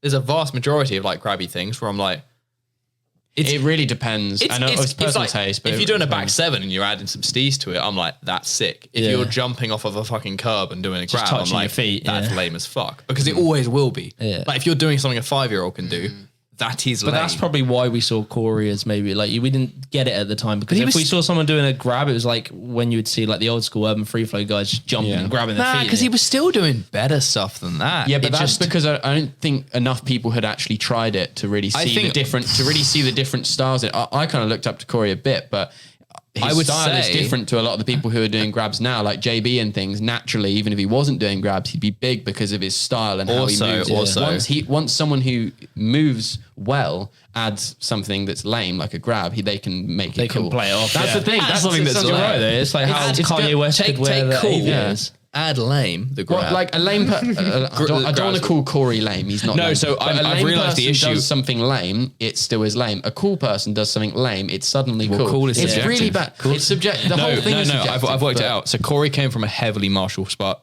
arts background. That's not fact what I just said. No, not fact. Yeah. So his movement. That was you shouldn't have to talk like that. You should be able to throw out ideas and fucking whatever. You're all Run away. scumbags. No, but podcast audience, I'm sure you're fucking loving this. Yeah. Corey's movement was always very martial arts inspired, like D-leg kicks and stuff like this. And I think, to be honest, grabs don't aesthetically look too rigid in that form. And also Corey didn't wear a lot of what the cool kids are wearing now. He wore kind of like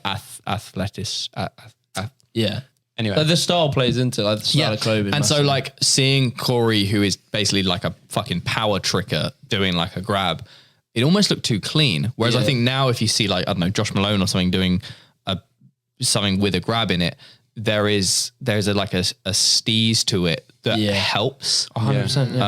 And it's just a shame because Corey was, it's just like, he got shit for it. It's a shame, yeah. Because like, to be honest, I never used to really watch Corey DeMars. I used to watch a lot of Jesse LaFleur. I mean, to be fair, Jesse was like the content guy and Corey was kind of, I'd say more. Jesse killed the YouTube game before it existed. Yeah, Corey was more like the idea guy beside Jesse, who was like driving. But the thing is, I was so parkour, and people probably, for my videos, people should understand that I was so like just parkour. I really didn't care about free running, like flips and that had no interest in me. Like, I don't know why, because now I find like my favorite athletes are all pretty much free runners now I think about it. And people like Nico Flow, like I fucking love that. And that's basically just tricking with a few little like vaults and stuff. But like I love that now.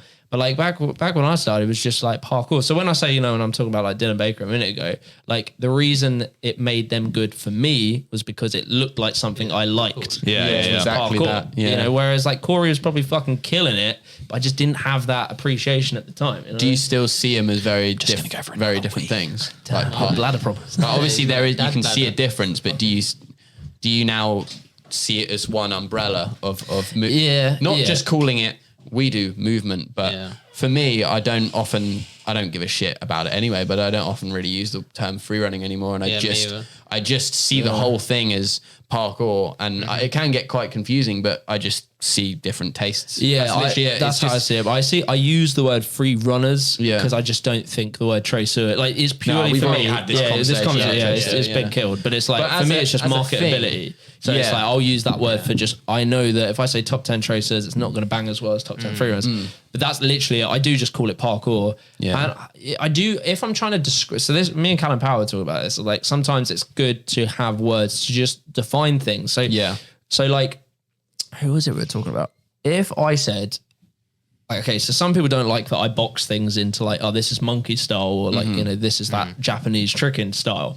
Some people don't like that. But if we were talking about, I don't know, some athlete, and I was like, oh, Kelan, have you seen this athlete? He's like really good. And I go to try and explain it to you. And I say to you, I try and explain his movement. And I say, yeah, I could do this in two ways, right? So I could say he has this kind of like, I don't know, like Japanese tricking style mixed with monkey style. You in your head, you could picture sort of potentially what that would look like. Yeah. If I disregarded labels and I just saw it as all movement, man.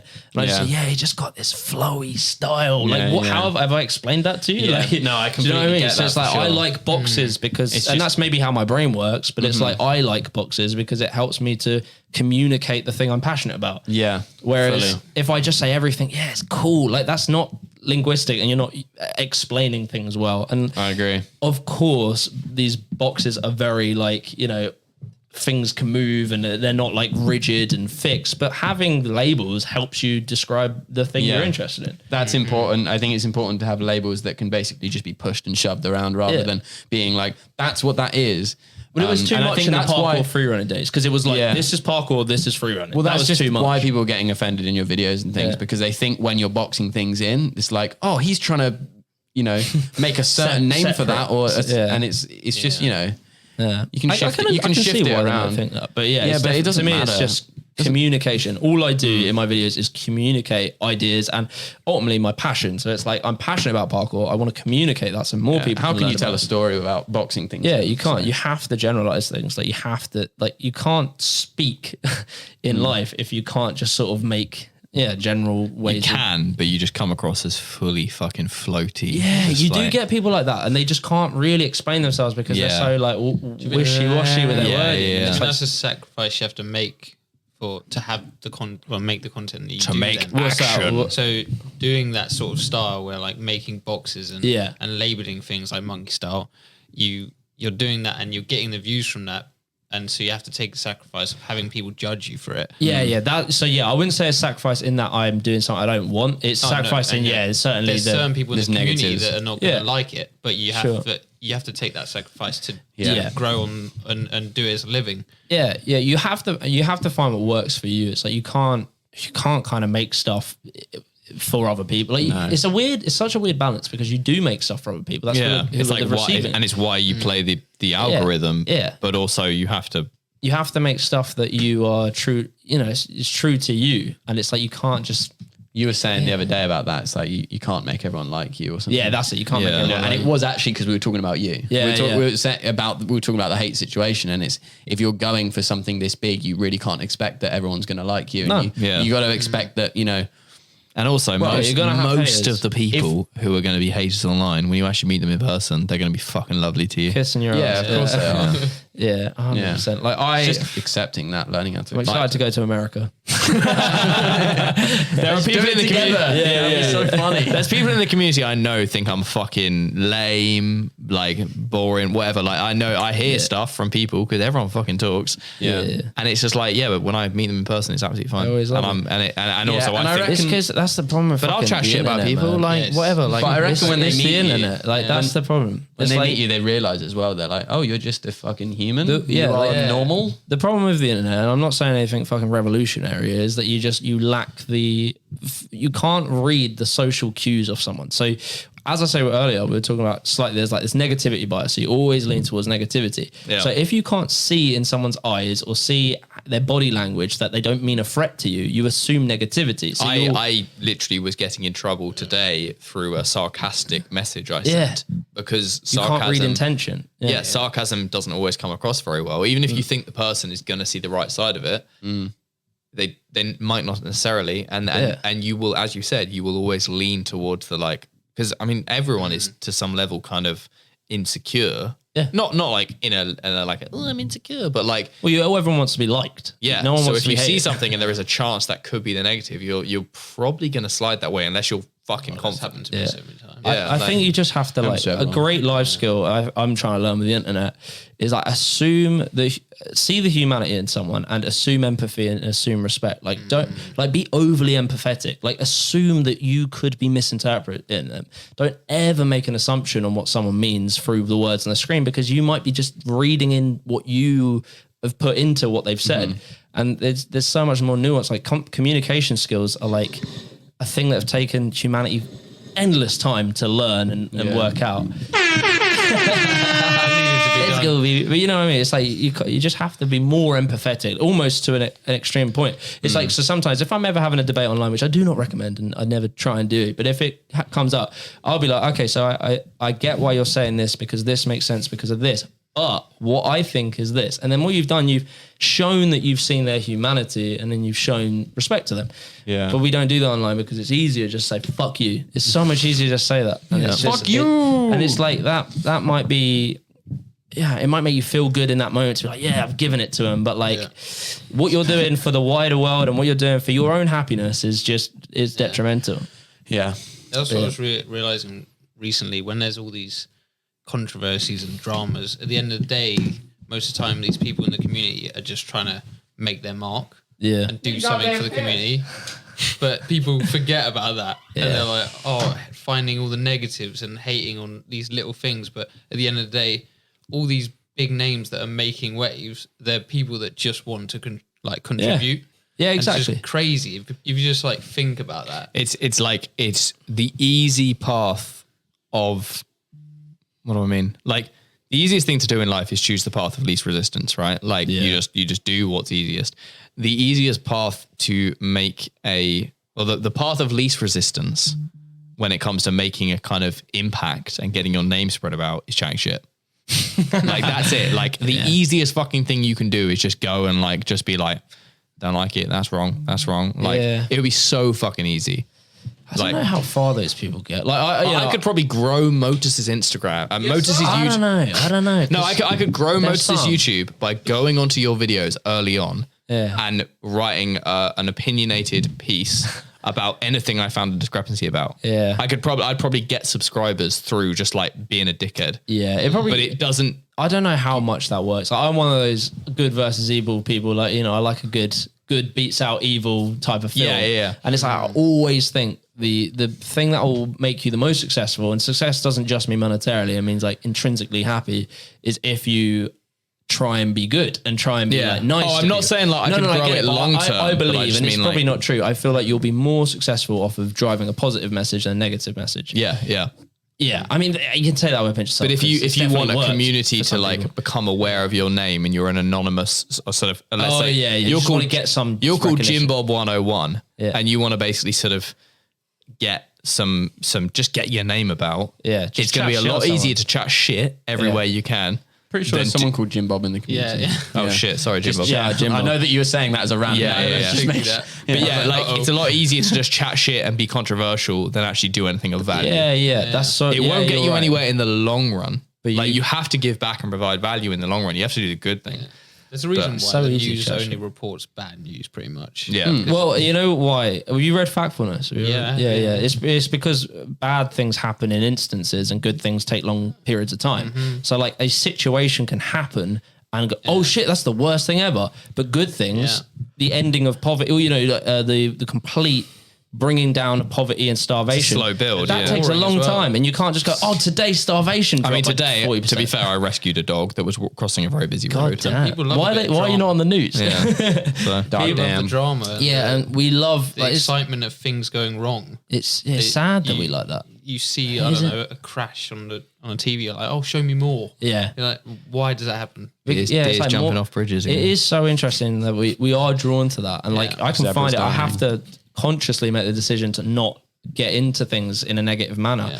Like, it's so draining, but for some reason it just beckons you in. It's like just being outraged and angry is it not easy. To do with the comfort thing? You know, like how you watch a horror film because you like being scared, but you're actually comfortable at home watching it. I want that fucking primal animalistic a tiny bit maybe. Yeah, with bad news, because part of it, I would say, yeah. I don't know whether people. It's exciting. I think it taps into excitement. Yeah, that's what I'm saying. And it releases adrenaline. I don't that's think probably part. Yeah. If something bad was happening in the UK that was actually really like we could fucking die from it, and I don't know.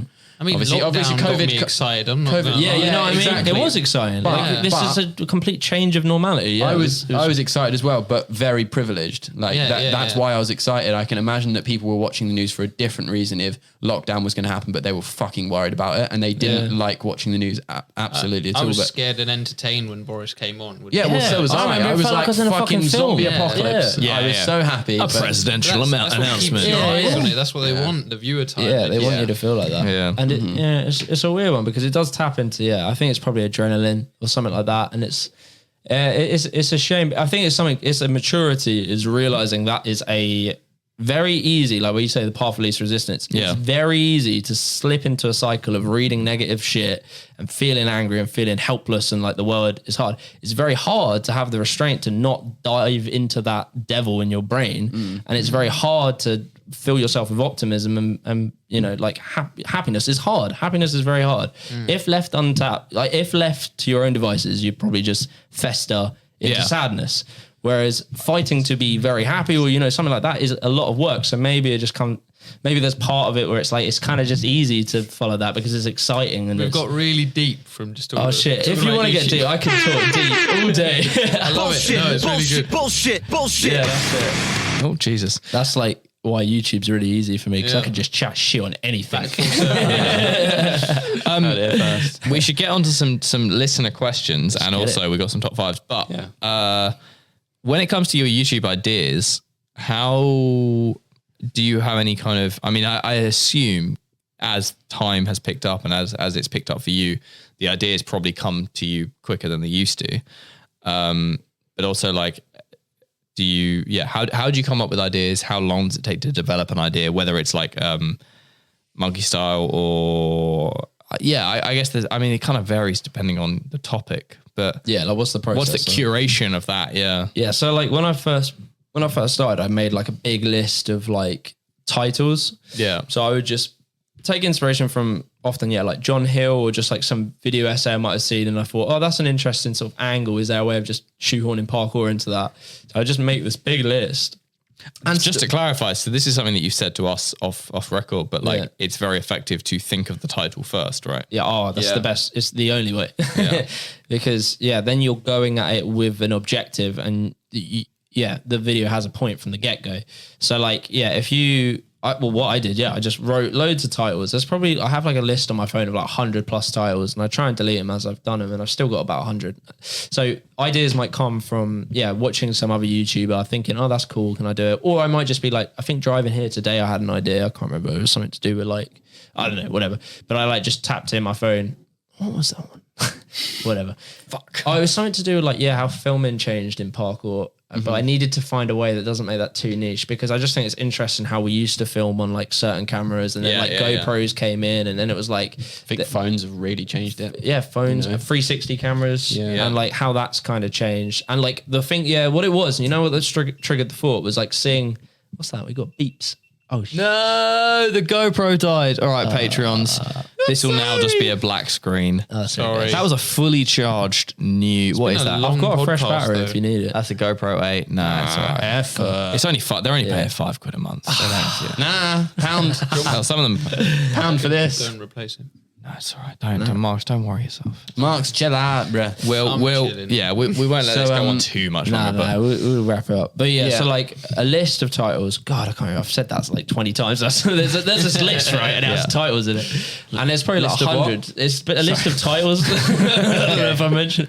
But like, it's probably like 100 odd in there. And then I'll add to that constantly. That was it. Yep. So I remember today I was just in the car driving, listening to Joe Rogan podcast. This is how my brain sometimes works.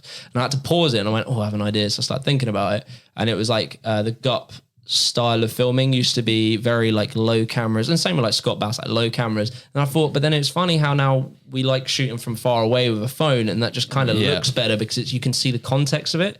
Whereas you lose you lose depth sometimes. Anyway, tangent. But like, so I add that to this. And then from there, originally, I just picked the ones that really fascinated me the most, and I would make them. And then now it's like, okay, I've got this massive list, and some of them are really going to take time. Like the Dom Tomato video that probably is out by the time this is up. Probably, I don't know when this comes up. tomorrow. It won't be up tomorrow, but it'll be up Tuesday. I'm fucking snappy. So like Dom's video will probably come out Tuesday. That one took like quite a few months because it was just like, going back and forth with Dom. So that's taken time. But then sometimes I'll just be like, okay, what can I get out in a week? Which this is where the quality quantity thing comes up. So top 10 lists are obviously going to be the ones that I do quicker, take a week or whatever. But then so I tend to have a video that's going. It takes me typically now start to finish probably 3 to 4 days, I'd say. Maybe 3 if I'm really on it. And that's probably like 7 hours work sort of thing. So I do that. 7 hours a day or 7 hours over 3-4 days? Yeah, 7 hours a day. Yeah. So that's fucking relaxed. That's filming on a day, out training usually, or in my room, and then edit, and then like titles and thumbnails I tend to do kind of at the beginning, or maybe like somewhere in the middle where I get when I get bored of editing, I go, I'm going to make the thumbnail because I fucking love making thumbnails. It's fun. So like that probably happens then. And if I'm like on the ball, then I buy myself some time for like a bigger video. So if I do it in 3 days and I'm finished quite before, like maybe on a Wednesday, because I might have just got myself ahead of schedule a few weeks. Yeah.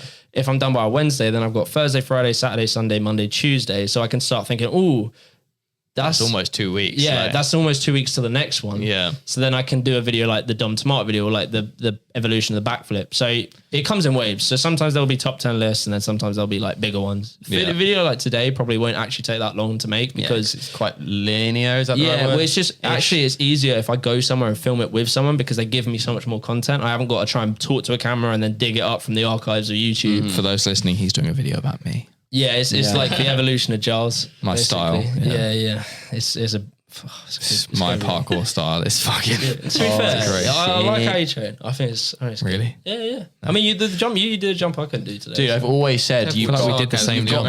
No, you did the strike. You've got the touch that I want. I'm not even like the when you land, there is this sound that I just obsess wear over. better shoes than you. Yeah, maybe, but I sound like I'm joking, but I'm not. You're like landing. Do you sometimes find you could be considered like, say there's like top 10, like Why are you laughing so much? You haven't cleared up that was a joke, and loads of people are going to think you're serious. Oh, the only people who what? don't understand Serious? sarcasm about are- video about him. A load of the world. You're saying America. Americans don't understand sarcasm. The worst thing is, I've been in America, right? And like, this is going to sound so fucking... I love Americans, by the way. Yeah, same. I fucking love the country, but this is I going to genuinely do. love I'm them, not love joking. them. This is going to sound so big-headed, right? But there have been circumstances, because it's the most fun time to do it, where like a kid comes up to you at like a Corey and Jesse off the edge thing, and they go, "Oh, Giles, like I really like your work. Like, could you sign this?" And there have been times where I've gone no. Ooh. As pure sarcasm. Like if I said that to they went. and the tears have filled the eyes, and I've gone, "Oh fuck no, I'm sorry, yeah." Wow. Because like, if an English kid did that to That's me, so and I funny. went no with a little He'll smirk on probably my laugh. face. Yeah. That's funny though. That is 100% a thing. Like Americans don't clock sarcasm. That's why I was laughing. Like, Yeah. Anyway, Yeah. the video is not about me. I wish it was. It is. It is. It's coming soon. Secretly, yeah. Yeah. Where was I? I fucking can't remember. Should we do some listener questions? Let's do some. 'Cause Sorry if that was really interesting. We should kind of talk lost about it. how much we love Americans, because we've ruined this. To be fair, like genuinely, Americans are some of my favorite athletes, No, it's- especially with like it's such a creative- generalization to just go Americans as Yeah. well. Love Yeah, Americans. it's so different across Oh, what the do whole. you Name a reckon- few, do you and then the reckon we rest will should- get annoyed at you. Do you reckon we should be specific about the ones we don't like? Then? Is that- Yeah, is I that know. what I you reckon don't just I don't name the like three we like, and then I feel like we are digging a hole. I want to know more about South American parkour, because a lot of people tell me there's like some fucking sick people, Yeah. especially, and also somewhere else in the world that's like you just wouldn't think there's a part. Iran, apparently there's like an insane Iranian community, and also insane the Iranian. That's a wicked Egypt. name. Someone Insane needs that to be- Iranians. That needs to be someone's Instagram. Insane Iranian. The female scene in Iran is amazing as well. So again? the girls in Iran, There's they're loads this of- huge community. That's It's sick. Egypt. But I don't know any of the athletes. Egypt is You wild. went to. We went to Egypt and got fucking lifted up by a crowd of people. Yeah, They're like almost I watched that video recently. I was like, is that still happening? hundreds of people Are they were like, still- Tim, Ben. Have you seen the video What? with Tim and the flow goes. Flow video. I remember seeing ones you where need they're to like do a- applauded and cheered. Yeah, Have you done a video on Flow? Yeah, that was Yeah. the one that That was with early days, That was a yeah. good Yeah. one as well. I got Yeah. emotional in that one. Yeah. That was Yeah. like a sentimental one. The jam was bigger miss than Flow. like. Yeah. That was jams crazy. here. Crazy, yeah. And it was just to meet Tim and Yeah. Hey, James. Yeah. That's so Hectic. crazy. Let's do some listener questions. Get it? Didn't we Jimmy. say this a while ago? And then we Yeah, just didn't- yeah. To Jimmy, what are your top 3 Vite ramen flavors? This is your opinion, though. This is your top. Oh yeah, so opinion, this don't is annoy top anyone. 10, but this is my top 10. Yeah. I don't. To be honest, I do like them, but there's only like 3 flavors. There's 4 flavors, but pork is my favorite, and then it's the chicken, and then it's the vegan one, which is fine. But I tend to put that if I'm having like a veggie one, then I'll use that. And then it's the Szechuan one I fucking hate, but that's because I can't eat spice. So yeah, Fair enough. It's pretty. Are you easy. still doing bits with them, or are that? Yeah. It's just You're getting bigger money now, aren't you? Can you look us up? Squarespace page. Yeah, I'm scared. I'm really close with Tom. Who, Yeah. I speak to Tom occasionally. He's a sick lad. Yeah. And yeah, it's just, I basically have a rolling contract with them, and I need to kind of like, it's a little bit of a bad one, because if I get a sponsor and it's worth like, more money, I'll want to do that one. I don't want to say no to more money. So I'll do that. And then it's like, because of the Vite one, I can just do this day. Yeah. And then blah, blah, blah. So it's kind of like a fallback one. I mean, I don't mean it to be like that. That's terrible, because I genuinely fucking love Vite ramen. But it's like that, to me, that's my stable one. That's when I Yeah, plan, yeah, yeah. when you were asking about quitting my job sort of thing. Yep. I was like, well, I asked them, can I try and get like a 10 video contract? Because in my mind, that's like peace of mind. I can get that. Yeah. So for me, that's like my backbone. That retainer, basically. Yeah, it's a good retainer, and it's just Is that what you have stable. then? Yeah, it's like a retainer for like 10 videos. And will that, like, do you reckon you'll refresh that after? Yeah, definitely. I love their company. I genuinely love their company. And if I'm training, it's like just banging. Yeah. Banging. What's your deal with, have you been doing? doing Squarespace ads as well? Yeah. Squarespace. Yeah, I like that. When I started seeing you getting Squarespace ads, I was thinking, you fucking made it. Like, that's, I mean, because you see all these YouTubers and they do Squarespace ads. It's like, that is a good. Same with Manscaped. I was like, I've done And you got did the Manscaped one. Yeah. Is Squarespace like, I mean, without going into specifics, is like decent? Yeah, Yeah. it's good. Yeah. It's good. Some of the ones you think are good are not good. Yeah, Some of really, yeah. they lowball the fuck out of you, but they'll do it with like long contracts. So they'll give you like a lower figure, but you've got like 6 videos, and you're in your head, especially if it's like a dry period with sponsors, you're like, that's at least 6 videos, and then it becomes annoying because then you have to say no to more valuable ones, which eventually come. Are there any I don't know what the word is, like clashes where they're like, oh, we can't sponsor you because you're doing this or whatever? Not necessarily, but yeah, sort of. So like you couldn't do Wix if you're doing Squarespace. Yeah, that's exactly right. And like with VPNs as well, you usually have to do like 3 months between a VPN. Yeah. Because otherwise, I guess I don't know. So you said about you can get on a contract for like 6 videos. Can you spread them out so you can do like that's Squarespace, and then I do Vite Ramen, then Squarespace. Yeah. So it doesn't Vite have to Ramen be is like the next 6 videos, right? That's right. Yeah. So Vite Ramen, it depends. Like, it totally varies, but Depends like what they want. Yeah, like Vite Ramen is sick in that it's just whenever I fancy it, sort of thing. But like Squarespace was 2 videos a month for 2 months, so I needed to do that. And then you tell them the date. You say, it's this date, and then some of them are like, can you do this date for this video? It's typically they have a marketing campaign. And that marketing campaign might span a few weeks. So if you are in that week, you want to do it, it's fine. They want to do it then, yeah. Why are we not paying Kieren to do videos? Like we could just get you to like plug something, just shamelessly. I mean, I'm open. My yeah. emails are always open. We'll do it. Where does the name Jimmy come from? So basically, it's one of these ones where it didn't have a meaning, but I've sort of bastardized a meaning into it. Good, yeah. So like originally, I just was making like rap, and I needed a name, and I was just scrolling through my phone, and I keep like endless notes of just like random ideas, and I just had this list, and I saw the name Jimmy Bangs, and I was like, that's kind of funny. Oh, because it was Jimmy Bangs, wasn't it? Yeah. So I was like, that's kind of funny. We'll go with Jimmy Bangs. And then it started like the music and like Morera. It started getting a little bit more, like there was a bit of a following for the music. I was like, Jimmy Bangs is kind of it's just a jokey name. So I need something better. So I was obviously, as I said, obsessed with like Tyler the Creator. So I was like, I like name the something. Yeah. Oh, I didn't think about that. Now I see the thing. Yeah, Tyler the Yeah. So I was like Jimmy the Giant. and he's something Jimmy the Giant. And I found like I just ended up like Jimmy the Kind of Giant. the alliteration. Yeah. It just sort of rolls off tongue. So I was like, Jimmy the Giant. That sounds cool. And so it had no meaning, but then now I've bastardized a meaning. So like when I make this brand called Giant, I truly mean this now, but it wasn't from the inception. But it's like the idea of like being a giant to me is like this idea that you are like, I'm a small person and I am not naturally gifted at anything. I'm not that great at parkour. I have my moments, but I'm not that great.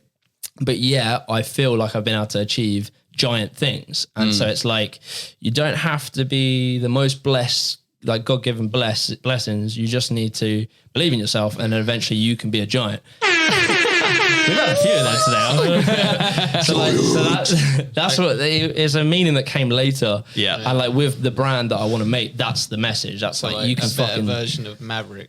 But to be fair, be a maverick. Yeah, it's that I really like that name. I think that will stick. I also think it's a good. I was thinking that before you said, earlier when you came here and you're talking about clothing and you're saying you're going to call it giant. Well, I just thought like the phrase like giant clothing or giant PK sounds alright. You didn't actually need to explain that to me because for some reason I had that link in my head. I thought you must have thought about. Yeah.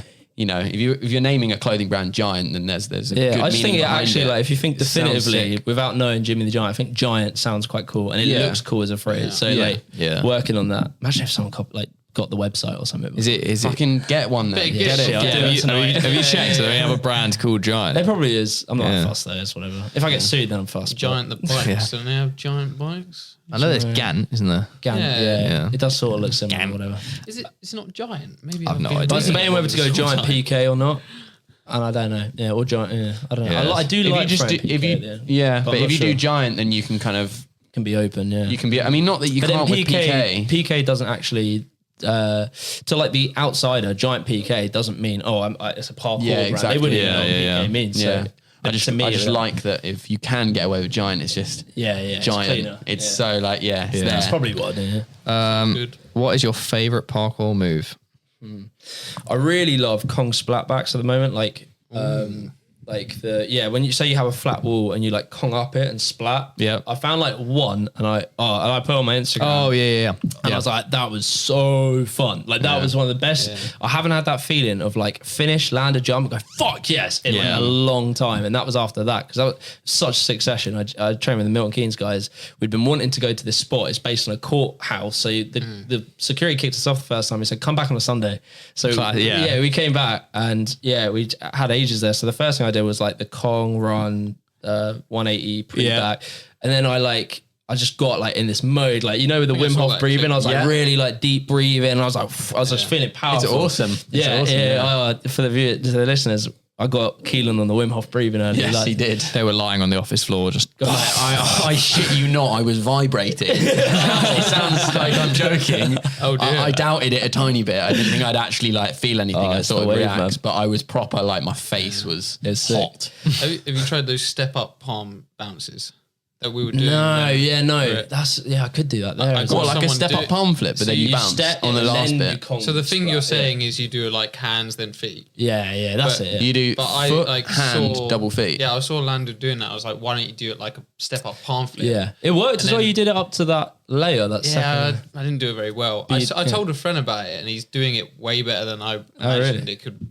I think it could go. I think places. there's something with that. Yeah, because but I think it could go places. Yeah, that was a There's a new move future right to there. this. You've got potential, kid. So I was just in this gas mode, and then I did that. I was like Kong pre bang bang. It just felt it felt so nice. I didn't land it that well, but it didn't matter. It just felt fun. So that's my favorite move. Nice. How much of your wardrobe daily wear would you say is parkour brand clothing? Like 90%, pretty much. Nice. Yeah, probably. Are you planning any traveling when things open up? Oh hell yeah, yeah! I really want to go to Japan. We were talking about Japan earlier. Yeah. Really want to go to Japan. Who'd you go with? That's a really good question. I don't know. To be honest, I'll probably just. I mean, if you're down, 100%. Because I don't know many people that can just take off like this, like a week or 2 weeks or whatever. But if you guys are out, It's money, but like it'd be sick. because we can help like promote each other as well. Annual 'cause leave.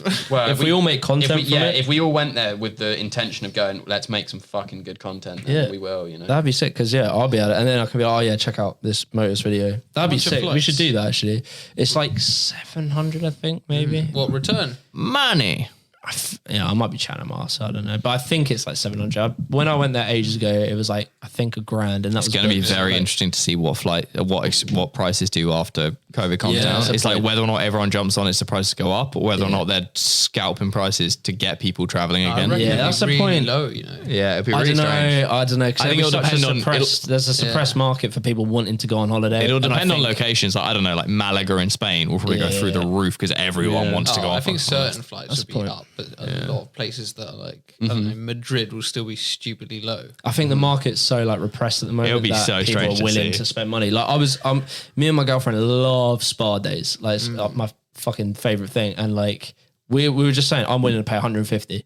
Usually the value for a good spa is £70 each. And I was like, I'm 150. And I was It's like, something that I always think about. Like when we're bored, I'm like, we could go and like get a massage and oh things. my god, no, not massive like saunas. Yeah, and yeah, stuff. yeah. Oh, it's fucking beautiful. I want everything. I want to go and sauna, swimming pool, I want a massage, face mask. I want to come out. You have to, yeah. You come out Toenails. feeling just beautiful. Yeah. That's that kind of feeling that at the end of the Wim Hof, that nice like feeling. It's that same sort of like elevated feeling when you come out of the spa. I'm Like 21. I don't know if I can relate Can't to do spa that. day. I don't- no, I'm joking. I don't That get happens. that. Yeah. I don't get that from. I I've tried fucking it. love a massage. It's funny. I don't know why. What? Don't get what? I don't get that feeling from doing like spa. We haven't had a good one from the have spa. you? I didn't. Do you find it hard to relax in the spa?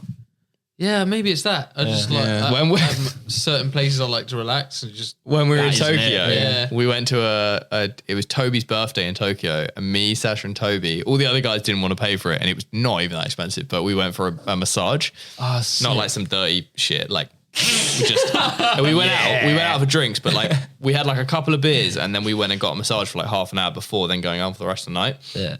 And It was just the funniest thing because you're in a room. No, it's like traditional Japanese massage. You're fully clothed. You're lying on like fully clothed. maybe you're in like dressing gowns. Fully clothed. No, to be fair, it might be in like dressing gowns, but you're lying on like those floor beds, and it was me, Toby, and Sasha all next to each other, like a couple of meters apart.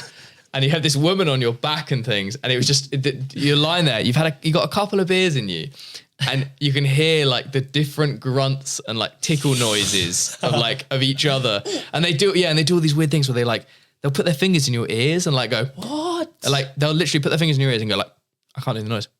No, they'll like pull your ears and it'll go like, and you'll feel your ears like click like that. What? And they'll like stretch your hip. And I think Toby was tight in his hips or his back or something. So like I'll be getting bent in half and they'll be stretching you out, and I'll hear Toby's next to me. Toby's next to me going like, it was fucking great, and you feel amazing afterwards. When I was in Japan, we went to one of those public. The public. Everyone's naked. Yeah, it's secluded by gender, so you're in a room of men. Yeah, all naked. We met Lorena in Japan, and she was telling us all about this because she lived out there for a couple of years, and like she went to school there, and that was just the norm. You're just sitting next to place. They're like public bathhouses. Yeah, that's it. Public I see it in Tokyo Drift. Have you seen it in that movie? Yeah. Go to that like it's basically it's like I haven't seen that, but I'm gonna guess it's the same. But it's like they'll have saunas and stuff, and then a big public bath. And it's like natural water. Like I think so. And it's just it's not like some people go naked because they're bold. No, and you wear it's culturally you just go naked. You know Eugene La? Do you know him? Eugene La, London. Really? No, you must know Eugene La. Whatever. Who are we talking? Eugene La. Eugene, he's a free runner. So when you say La rather than La, I don't know. It's La made me think of someone I've seen their name, but I don't know who they are. Yeah. Sorry if I do. Anyway, so basically, we went to Germany with him, and they take saunas and spas really seriously. Yeah. We went in, and he didn't have trunks. He didn't have trunks firstly, and then they say you got to buy trunks, and he was being a tight ass, and he's like, I'm not buying trunks. So he went in with like, his shorts or something like that. Yeah. And there was like this old awkward German man just sort of sitting there in silence whilst we're in this sauna. It's like me, Greg, Eugene, a few others. It's like 5 of us lads. And there's this old, frail, sort of like, just German man. He sort of turns to Eugene after about 30 minutes. He's been there a while, and he goes, why are you not taking your trousers off? No way. And he goes, you have to take them off. And he literally went out of there. It just randomly, it must have pissed him off like 20 minutes in. He's like, you know what? I've had enough of this. That boy needs to get his wag out.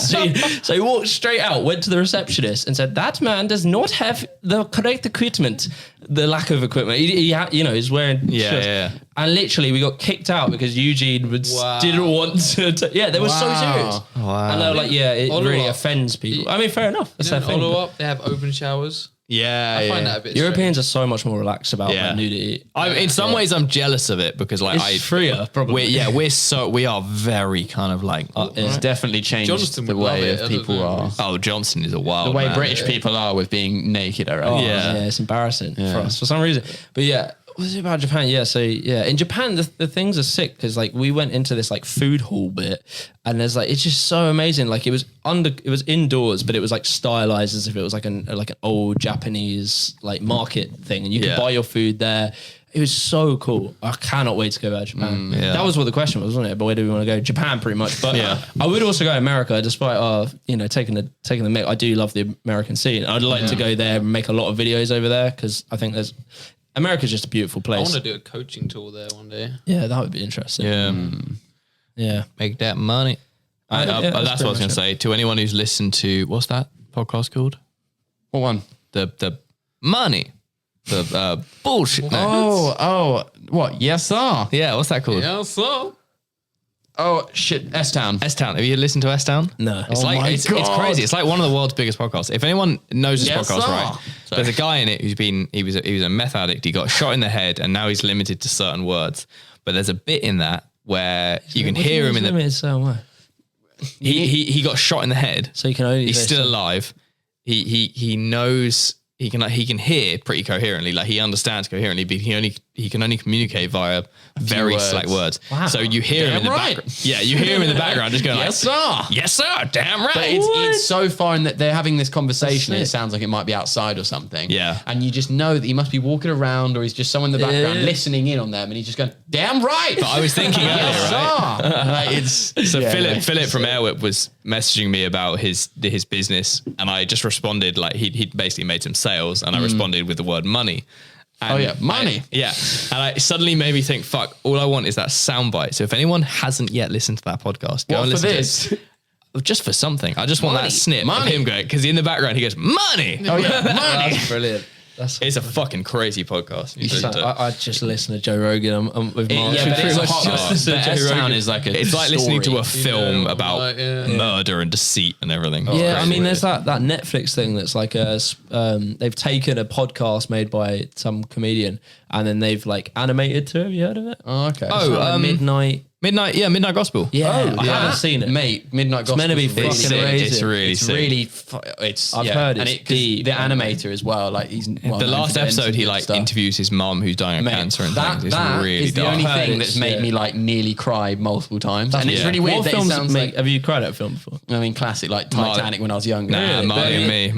Marley and Me got me. I almost, I was Yeah. tearing up in the That's cinema. beautiful. what- Marley and Me and Pursuit of Happiness. I haven't seen Nah. it, So no. the thing about Marley and Me, right? I watched Marley and Me, and in the cinema, I almost cried. Like I was literally like, I was holding it back. And then a couple of years later, I actually watched my dog die in a very similar scenario. Oh. Now, Marley and Me, fuck off. Really? This is nothing. What's the film? I've been through? Marley and Me is a war, fucking mate. Disney cartoon compared to. What film is it? What's the one where that boy has like the whole film? You can see him. He has like a monster that's like a tree outside the whole time. Oh, and yeah. it's because he's made this thing. His mum has cancer, and it's like the way no, he's I've seen dealing that with it. film. He's creating this big monster, I've seen and that then film. like I'm recognise. spoiling it basically, Yeah, but like- like his mum dies, and this monster goes away, and it's like fucking so sad because the whole film Yeah. you see his mum just get worse and worse with cancer. I actually have So no that- idea. That sounds really good. I'm sure I've seen them. I've seen it. But that made me cry. I tend to only cry at films that are like very happy. So like Pursuit of Happiness is a good example. It gets me well in when he gets his like what he deserves. I haven't seen it. I He should see fucking it if you like the idea of like grinding and fucking hustling, Yeah, it's a sick that is film. the ultimate grind and hustle film. And when he like gets it at the end, I'm just like, fuck yes. It like Yeah. fully makes me like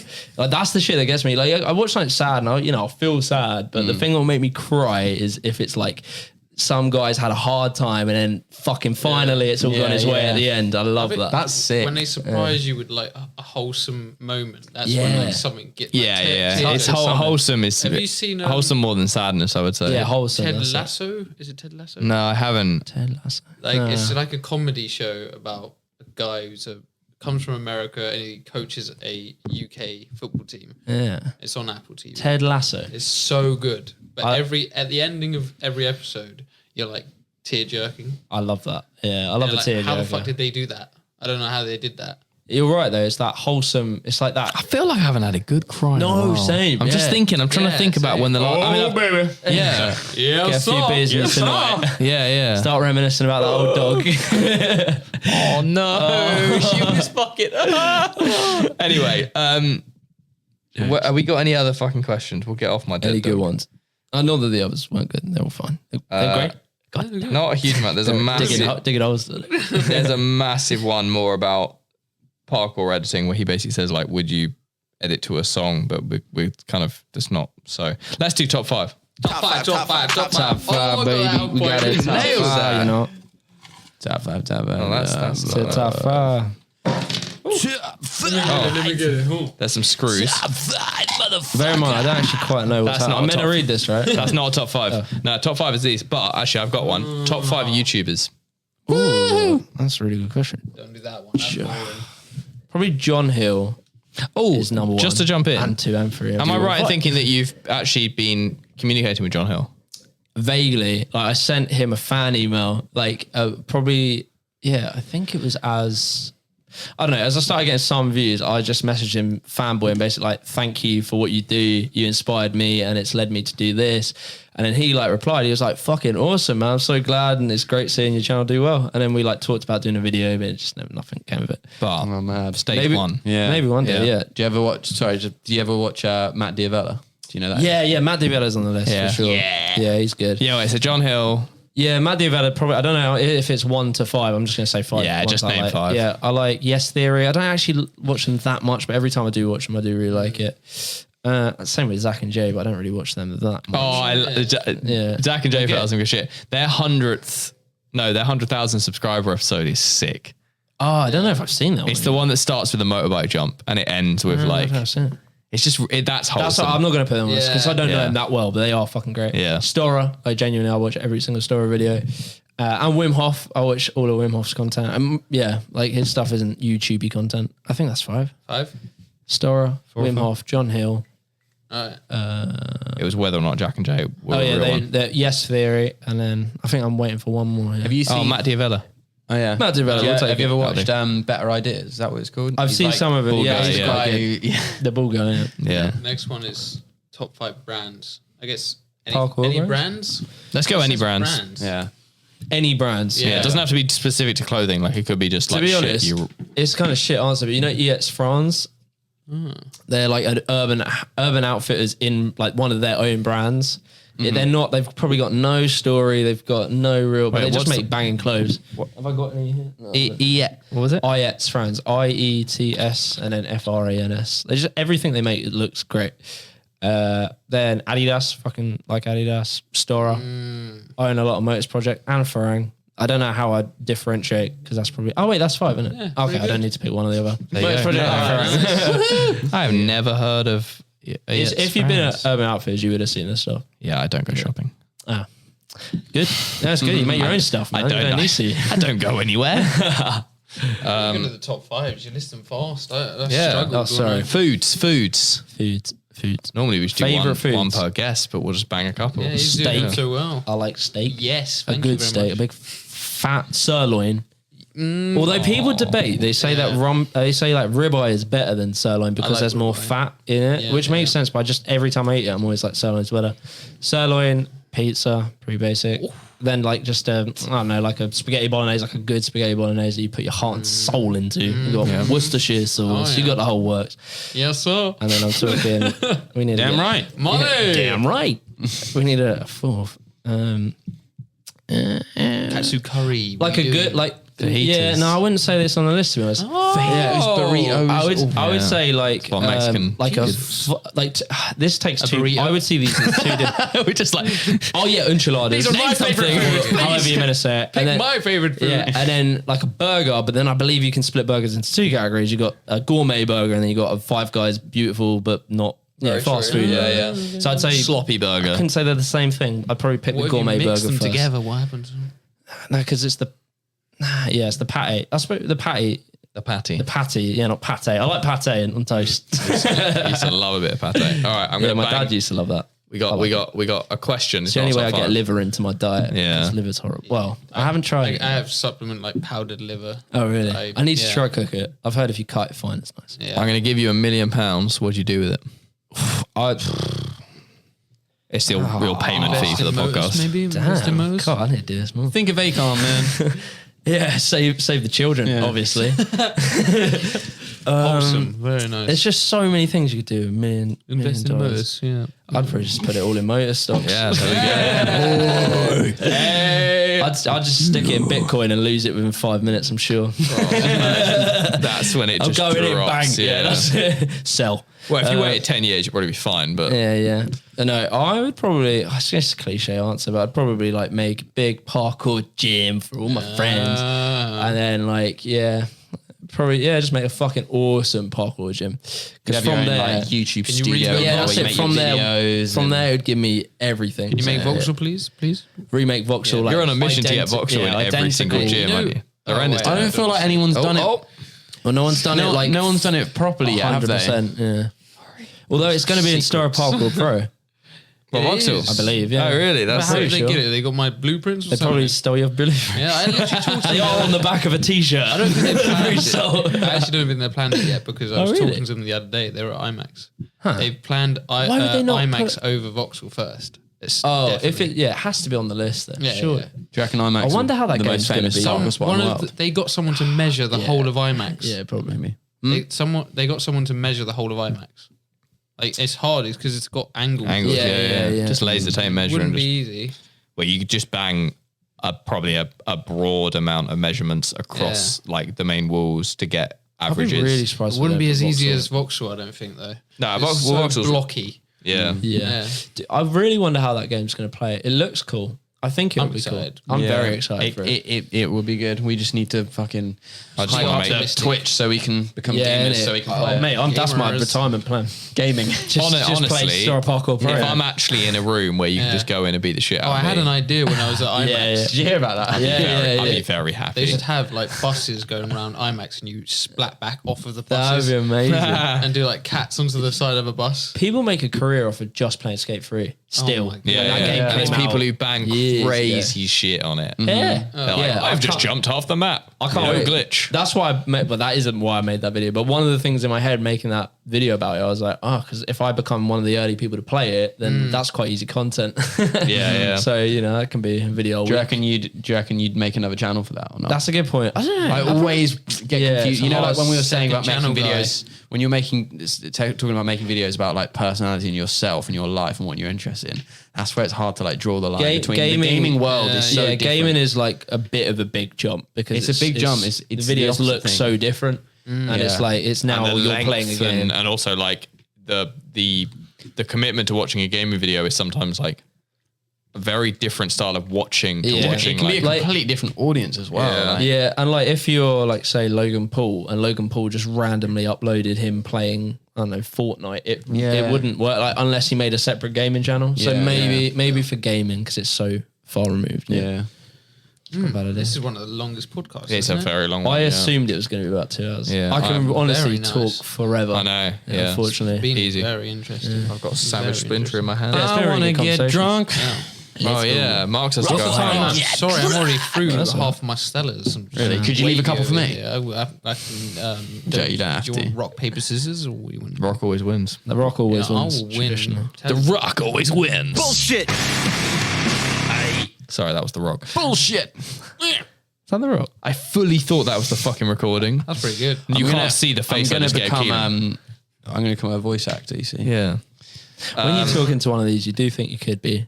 I know. Yeah. It's because it has such a nice bass. Yeah, You do a really good German accent.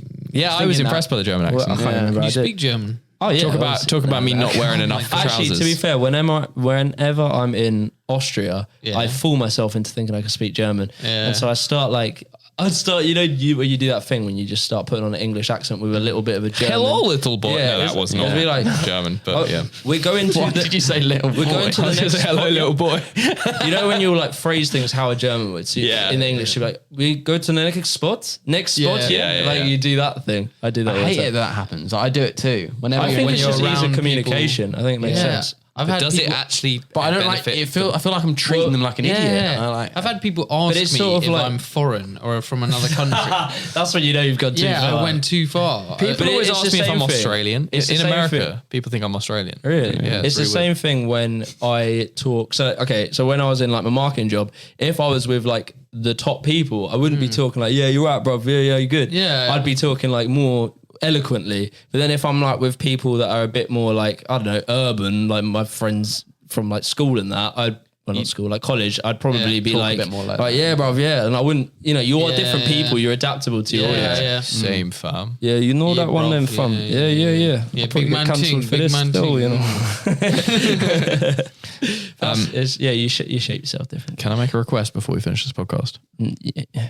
Could I try on your glasses? Oh, you should be recording this, know. man. All right, I'm sure you're going to give the same reaction every single human does. And I can't wait. strong? Oh God, you're blind. I can This see is that they're gonna be quite amazing. strong. Yeah, 'cause This is like a real face reveal right now. I keep Oh catching. my. I keep catching. I'm a different man. I've always said one. Do you ever do any videos without your glasses on? No. Hell no. Looking across I can't your see face. anything. Yeah, you look completely different. Yeah, so this is what I've said, right? If ever a situation in my life came that I needed to completely up and leave, shave my head, shave my beard, take the glass off, I'm a different man. Yeah, That is it's very true. interesting. Yeah, the only reason I said is because looking slightly across your face, I could see the like. Yeah, the imprints. No. The like. I could see that they're obviously quite strong. Oh, And it's it- mad. Here we go. It's the Walt. It's the, oh my God. Yeah, wow. You look so different. I'm not even going to say wow. Wait, so Wow, are you short sighted or long sighted? they call it. Oh, what's it called? Because the microphone. Fucked. They say fucked. Wait, look at me. Your eyes are massive. You look like Will Sutton. Sick. In a blur. That's awesome. But the microphone is like kind of fucking macro. How many fingers am I holding up? 2? How many? 3? Yeah, it's mad. Like, I think what you see with them is potentially what I see without them. that's what they always say. Yeah, I wonder. That's What actually. can you see? Could you count fingers when he was doing No. Oh, because I could count fingers right now. Oh, I okay. couldn't read anything. I can work out I motors. feel like I've opened my eyes underwater. Have your eyes always been like that then? Whoa. Oh, yeah. Macro lens, bro. And have you? God. It's fucked. Hold your fingers up. It's astigmatism or something. 3. So one of my eyeballs is like off axis. Yeah. So I used to have to get checked for stigmatism because my mum has it apparently. Sorry, I feel like It always I've happens I feel sooner like or I later. lowered the tone of the Sooner podcast. or later, they start whipping my glasses off my Yeah. face. It always happens. Whoa, he's got massive eyes anyway. Look at that. Oh, Mark's looks like a God, you look like a professor or something. yeah. Wow. What? That's crazy. That's What can you sick. see with them? You haven't reacted Nothing. that much. Oh, I just can't see see. anything. That's pretty wild. I That's can only see things if I go this oh close. okay. It can't be the same because I Yeah. can't Just see have this shit thing here where or there. I used to have this thing. If you go cross-eyed when you're wearing someone's glasses, you can see clearly. Do Yeah. that? So No, I like, dunno. if I Why want does to that be able happen? to read anything without glasses, which I can't Do still, you go I have to cross-eyed? go cross-eyed, and I can Why just does that about. happen? I'm so Yeah, confused. it's really weird. if you try like So I can just about if I do that. Did you I think can it, just like, about it make out. focuses the I don't point? do that. Oh, sorry. Do you think it focuses the?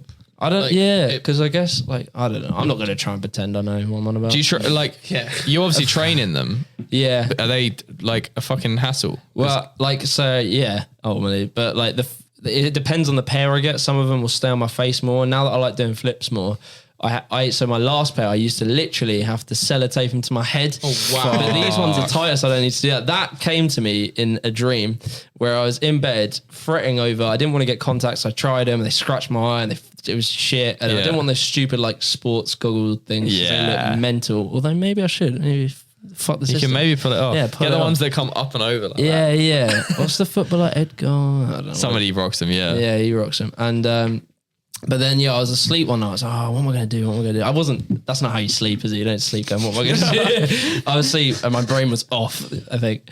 And then I just woke up and I went, I know it. I'm gonna buy some sports tape. And I'm going to Just sell tape it, 'em. circle it around the back and tap it to my ear. Did it next day, and I was like, I've solved it. So now I can like flip the glasses, but these ones are tighter, so I don't Yeah, really need yeah. to worry about That's it as sick. much. Yeah. Genius. Interesting. That's the height of my intellectual career. Yeah, Just coming up with yeah. that. Probably the perfect point to end the podcast. Yeah, there you go. Goodbye, well, people. this has been lovely. really Very, fun. very Very in good depth. day. Lots of good Brilliant podcast. Well done, You're not, guys. you're not allowed to shake hands. This is COVID. Oh yeah, shit. We're not shaking out. They can't. They didn't know that until yeah, you said. Very good. No, it's Thank been you all for real good. listening. been very Hopefully fun. you have enjoyed this, people. Apologies if you've put the. I mean, feel free to break this into 2 bits. You can Yeah. listen one day and then listen another day. So, No rules to this. No. Looking forward to Kieren's video. That will be out at some point. Oh wait, not Tuesday. No, Tuesday well, after. Tuesday we'll have Dom's video come Dom's out. this Right? And then the one Tuesday, about me. yeah, and I'm then- pretty honoured to follow up Don. And to then be this, honest. yeah, It's this gonna be video. big. The rise and fall of Giles Yeah. compiles. Oh, that's a very true statement. Oh no. It's all right. I took down the flow show, and then that was all I needed to do. That's it. So, Beautiful. Yeah, next Tuesday. yeah. I always forget that we should probably shout out things like, "Oh, go and give us a rating on iTunes," because that does actually help. Go and give stuff us a like that. rating on iTunes. But yeah, Like us on Spotify. that's all Is that a thing? shit. I don't Yeah, really know. just listen and share it with your Go friends. check out my Send program. it to your mates. Check out my program. Check out Me and Mark's Kelan are program. making a heavy Strong. metal Jumping band soon. program. We talked Yeah, about damn. that. Is this the first time people hearing about it? Yeah. I think it's time. Yeah. Yeah, it's called Rap meets- Smash Smash the Smash- barriers. Smash the barriers, Man. boy. Smash Okay. the barriers. Break them down. Smash the barriers. Jimmy the Giant and Keelan the car. Keep in the car. Keep in the car. Love you. Bye. Bye.